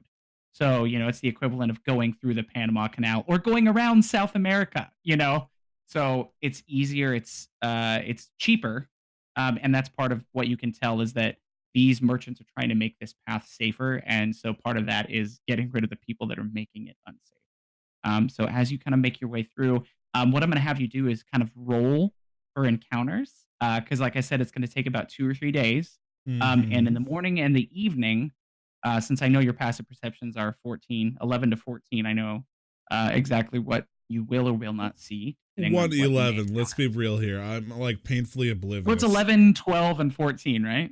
Because you have 13 and 13, 14. 11, 13, and 14. So all in that realm. If it's in that realm or below, I will let somebody know that they see something. If it's above that, nobody sees anything. But now Cool. what I do is I have you roll a d20 each morning and evening of day of travel, and that tells me whether or not something happens. This is a random encounter thing. So this may or may not be a part of what you are seeking out as far as what's going after these caravans. But we'll see. So go ahead, somebody Anybody can roll a d20 and just tell me the number that's rolling the die. No modifiers added. I haven't rolled yet, so I'd like to. Yeah, Yeah, I was let's gonna do actually it. suggest that it'd be a good idea to have Nick roll. Sorry, Brandon. That's all right. He rolled I rolled a 19. 19. Awesome. Yeah, so as you're traveling, so I know your passive perceptions. Bandit Captain. You see that as you're traveling along, the horses start to get a little bit nervous. They start kind of like whinnying a little more. There something is making them uncomfortable, and all of you, being all three of you, those who are on lookout, because the guys on the carts are just trying to keep their horses kind of like calm. You see on the edges of the forest, kind of creeping on the road, as you've now finally at about midday, you make your way into the Neverwinter Wood, and you can see several wolves kind of creeping up on the side, attempting to probably ambush and attack the horses. So let's say I might have missed this. Let's say the path for the most part is straight with a little bit of curves. Yeah, Let's it's say not. just It's a little windy. Yeah, it's a little windy. Yeah. Are they gathering on the left or the right side, or like are they trying to like Five. It looks like you can see 5 or 6 wolves. on the left or right of like the path? Both sides. Both sides. Okay. Mm-hmm. Because I'm at the back, where do I see them roughly? 3 on each side, all around the center 2. The center 2. It looks like they've waited for the first few to pass by, and they're probably going to pounce on either the third or the fourth wagon. The horse. Do you think I would have seen this or no? Yeah, all 3 of you can see it. Wow, they are not trying to be stealthy. It's like Well, they one of are. those- They just did not succeed very well. Ah, cool. I'm gonna say one of them just like steps in the twig, and the other one comes in with like a top hat and King singing 1930s It's more that you tunes. have that you're up higher, and you have done this enough that you have the experience to know where to look when you see or hear sounds. And so the high positioning and your previous experience gives you the ability to see that. I would probably look at Vol and like kind of like point at me like, eh? All right, action time. I give the signal to the caravan to stop to the whole procession. Okay. Everybody Um, pauses with paying attention to yours. And I- the wolves kind of like stop, obviously recognizing that something is wrong, but not intelligent enough to understand what's changed. I look at the people in the camera in front of me, and I thought you said the so is it okay here? I look at the I camera look right crew. at the camera. I'm like, well, here we go, folks. It's like so The I look at the Office. people in the Like camera in front of that me. battle went horribly. I would imagine, if you'll allow this, that I set up a few simple commands beforehand, or like not words of action. That's the wrong thing, but directives with the people in the caravan, what to do. So one of them would be, because I've given the stop and I've said what I've said to the people in the caravan in front of me, that they've now, a couple of people have come out to take charge of our horses, and then they've kind of like just You to know make that sure that they don't. these wolves are within seconds of attacking, so your action plan has to be not minutes long. So it's going to Oh take no, a no, while. just like they've just come to like grab our horses, so like one from each, kind of to Okay. make sure they don't run away. And Okay. then I tell Roger to join Macdor, Mhm. and I take one side and they take the other side. Around like kind of keeping yourself between the wagons Yeah. and the wolves on either side. Great. Okay. All right. So as you hand off your horses, and you all 3 kind of step into this action plan that you've set up, you're experienced with this sort of thing, and so you set yourself up, just kind of understanding that these aren't crazy intelligent creatures. They're not going to throw stones or shoot arrows at you. They're just going to come out of the woods eventually. Let's see something. May I prepare something? Woo! Yeah. I mean, Uh, I can tell you what happens, and it's gonna ruin your preparation. So Absolutely. I do nothing. great. So we'll say you prepare. Get You ready ruined it. for I whatever you're attacked gonna do. Well, you can't I'm just, I'm, see them well enough to attack now that you're off the horses. I'm They just, were- I'm just kidding. I'm just kidding. I was gonna But- do something that involves minor illusion, but Okay. Well, what happened is that as you guys hopped off the horses and you hear now that they're no longer, what happened is, like, as I said, you saw them kind of like notice that something was wrong, and apparently the pack leader called it off. You hear them skitter off into the woods. Whatever you did, moving around, stopping, kind of facing off, standing your ground, scared them off, and they decided for their own betterment that it was not wise to attack you. So can I still everybody do what I gets do 100 then? XP. Nice, thank Sorry, you. everybody gets 50 XP. We'll just give you 50 because there was no actual combat, so I don't want to give you full. I XP. cast fireball at it. You can't see him anymore. Oh. Can I just I attack character, Magdor. What'd you say, Magdor? I was gonna say, Magdor kind of takes a step or two in the forest. Yeah, you better run off, you fucking Yeah, you mangy butts. Yeah, they absolutely are gone. They're gone. Whoever this wolf, the pack leader was actually probably pretty wise because they weren't gonna be able to beat you guys know that. So, but now you don't have to worry about the horses getting injured, and you can continue forward. The only way I'll let you know, the only way I was gonna have them get spooked was if I rolled a 1 on a d20, and I absolutely did. So, you got free XP. Cool. Where do we put it? And, so given now that they've all scampered away, Mhm. I give the signal to continue, but we'll all continue. The three of us will continue on foot for the next like 30 minutes to an hour, and we'll just continue like cautiously. And then after that, we all get back into our normal positions and on our horses. At least Great. that's the plan. I love it. That's the plan. You do it.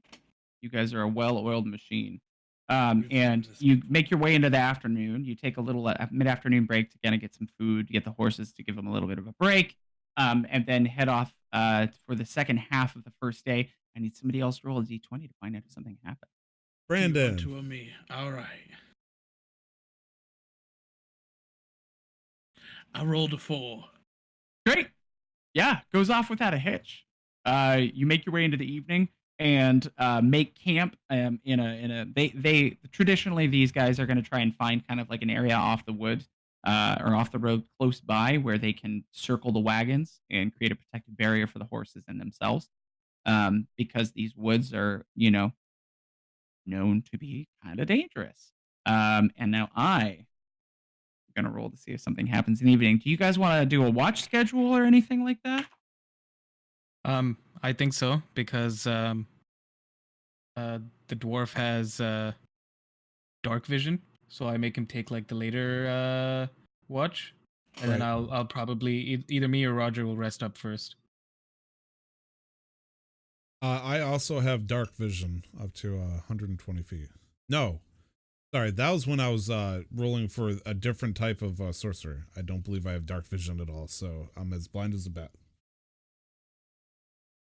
Yeah, so I'll probably take the first shift regardless. All right. Okay. So go ahead, and because this is an active thing, it's not just you riding along, la la la la, and not rolling perceptions every 10 seconds or whatever. I would love for you to roll a perception check for your watch. All of us? As it happens, so whoever's first, go ahead and roll their perception check. If you have disadvantage, or if you don't have dark vision, you'll have disadvantage on your perception check. I Who- think you're who's first, Nick. Yeah. Paul. Yeah. And you Nick, have or don't Who have hurt you? dark- Come on. It doesn't matter. I rolled a 14. Okay, cool. Yeah, no, you keep your eyes open and you see some eyes that you think might be some sort of canid, some sort of dog or something, but it's not a wolf. It gets once it gets into total view and not just shiny eyes in the dark. You do see that it's like just a couple coyotes. You see some other rabbits, some birds calling. One of the calling cards of a larger predator being in an area is that the animals in the area will quiet, and you don't ever get that. But you also don't hear any sort of suspicious movement or anything like that. Who is on next watch? I guess technically it would probably be me if we're gonna go in order of rolling. Also, I'd probably would want the dwarf who can see in the deepest darks of the night. Like it's still nighttime for me, but I feel like at least there's gonna be a minute normal thing of light or something. I don't know. Let's find out. Hmm. I see not a whole lot. I rolled a 5. A 5? Yeah. Well, Total. I mean, you keep your eyes open, and definitely do your best job of patrolling the Unblinking. area I stare and at a tree. unblinkingly, and no dark vision, correct? No dark vision whatsoever. No dark vision. You do your best. You keep a torch on hand, and so you can see out that 30 feet of bright light and then 30 feet of dim light. So you don't like. He doesn't need a torch. You do, but you don't see anything odd. You hear a few sounds, but they all seem to be natural animals that move around at night. Nothing that's trying to be aggressive or hunt you, nor is it bandits trying to ambush you. And for the last watch, Magdor. It's quite late for me. I rolled an 8. You have Great, advantage. No. Wait, you said we rolled with disadvantage. Oh, I would roll with Disadvantage if you don't have dark vision. Yeah. Okay, well. Because good. you have disadvantage on perception checks in dim or dark light if you don't have dark vision. I should have used inspiration, then it would have canceled out, and I still would have gotten a 5. Anyways. Ironically enough, though, dark vision still has disadvantage in darkness for perception checks. It's just that they can see in dim light as if it were bright. But in darkness, they see as if it's dim light, and in dim light, you still have disadvantage on perception checks. Well, I mean, I didn't even have dark vision, so I was just. Oh, no, yeah, joking. you're fine. I'm just saying if a person with dark vision makes a perception check in complete darkness, they'll do it with disadvantage. A person without dark vision won't even be able to make the check. They can't see at all. So, anyway, yeah, you get through the night, and you wake up in the morning, and nothing has gone wrong. The horses are all accounted for. Everybody's safe. And you pack up and make way for your second day of travel. And the caravan leader says that he believes that you should be able to make your way to Long Saddle by the end of the day if you continue the pace you're at. As we get ready to leave in the morning, I look visibly disgruntled because I wasn't able to pop the bra.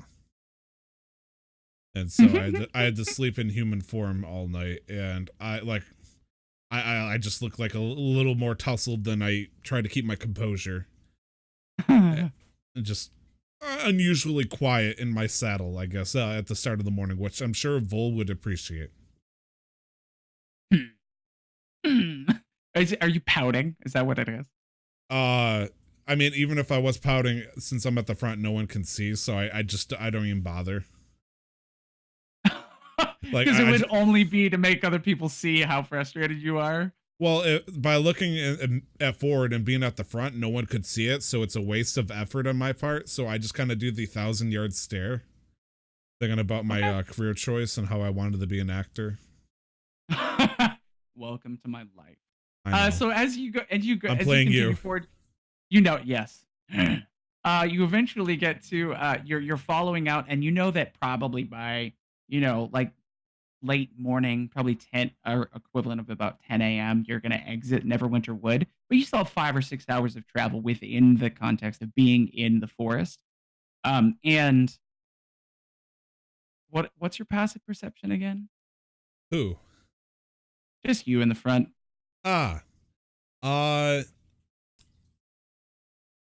20 minus 9. I feel like that's a deception check you failed there, my friend. What is it truly? I said a 20 minus 9. It's an 11. Oh, minus 9. Oh, 11. Okay. I thought you just said 20 I and then deceived let you. it It's go. actually minus 8. I deceive with the deceive. It's actually. But it's an 11. Great. So as you're traveling, I need you to pull up the statistics of a horse. You want me? Right, it'll be a riding horse. So just type in like riding force 5e. There goes my horse. And my horse is what's going to not happen dead. is as you're Yep. traveling, because this road is not superbly like well maintained, there's like leaves and branches across parts of it. Sometimes you have to kind of go across an area that has more grass than others. And since it's kind of later in the year, it's not quite winter, but the leaves are beginning to fall. There's leaves over portions of the road. And you, without amazing perception, don't notice the The pit large trap. pit trap that your Yep. horse is walking over. So I need you to go ahead and roll a dexterity saving throw with your horse's statistics. With my horse. Well, that's unfortunate. The horse has. Now you're a- adding proficiency to it because I'm assuming you guys know how to ride horses. So I'm allowing you to add your proficiency bonus, which is +2, to that Okay. roll, as then- well as the dexterity of the horse. which is 0. So I got, All right. holy shit. Oh damn. I rolled another nat 20 with So you two got a oth- 22. with these people as my witness. I Yeah, thought that horse was definitely. donezo. Well, I mean, it might still be. Definitely. As long as it falls off, but Amazing. it does a backflip and knocks me into the ground as it falls into like 1,000 pits, then, you know. Awesome. So yeah, so you like pull back the reins as soon as you see, like you can feel as you're riding the kind of the horse's kind of like body become kind of off kilter as it begins to put that first hoof into what is now a pit trap covered with leaves and sticks. And And as then you the pull back, caravan horse pushes hops me in. away. No. You're a little bit ahead. You're not a rookie. But what you do notice now, nobody has a hard time hearing and or seeing this, as you hear arrows whiz into the group as several of the people riding on the carts are shot by arrows. And you see people swinging in out of the trees as you're attacked by bandits, and that's what we're going to call it until next week. Wait, we're being attacked by Tarzan bandits that built Oh, a just team 'cause they rocket swing hole? on ropes. They're swinging on ropes, not mine. God, I had to clear my throat. We for are so the long. George of the Jungle clan. Beware. But yeah, next time we'll pick it up with you guys taking on the bandits who have been raiding these parties. I am going to fight the one that dug the team rocket hole. This is ridiculous. Gonna try to take the first one out.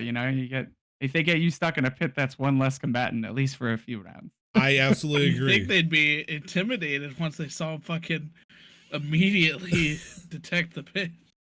Yeah, maybe we shouldn't fuck with They're these bandits. guys. They're bandits. They just want to make money. Right? It's like much like me with Pike in League of Legends. Even if I screw up my first CC, I'm still going all in.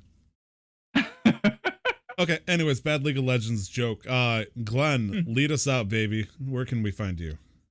Oh yeah, my name is I'm at Twitch at Razeth, Razeth 37, Razeth Razeth I'm having a weird day. On Twitter at Glenn Houston, 2 N's HUSTON, and also with you guys at Casual Master Quest. Aw. Oh, Let's say you're still the host. Sorry. Oh yeah, so go ahead. Nick, where can we find you, buddy? oh, okay. the socials. You can find me on Twitch and Instagram at LR11. You can find me on Twitter at LR the11th. Yeah, and then Casual Master Quest. We're all probably gonna plug that, but that's a given. Yeah. All right, Brandon. What about you, my dwarven friend? I'm not really anywhere. I might start streaming again. We'll see next episode. But we can find you here at very least. Yeah, you can find me here, and every once in a while I'll join as a guest for Casual Master Quest. Yep. And you can find our Twitter at let's see, was it Casual Quest Masters Pod? Well, we don't have one. We don't have one for this one specifically, but they're all in that family, that umbrella of Casual Master Quest. We'll see what we can do. You can find me on Yeah. Twitter at 2x Tyler, all letters, one word. You can find the podcast, this network that the podcast is under at Master Quest Pod, where you can check out more of our good stuff over at Casual Master Quest, our video game podcast that we do. And I think that's gonna be it. For Yeah, now. just don't forget to never stop questing from all of us here. Woohoo! Ooh, that was a tagline. All right, cool. Yeah, that was Never stop questing, right? never stop. I'll accept it. Okay, yes, never stop questing.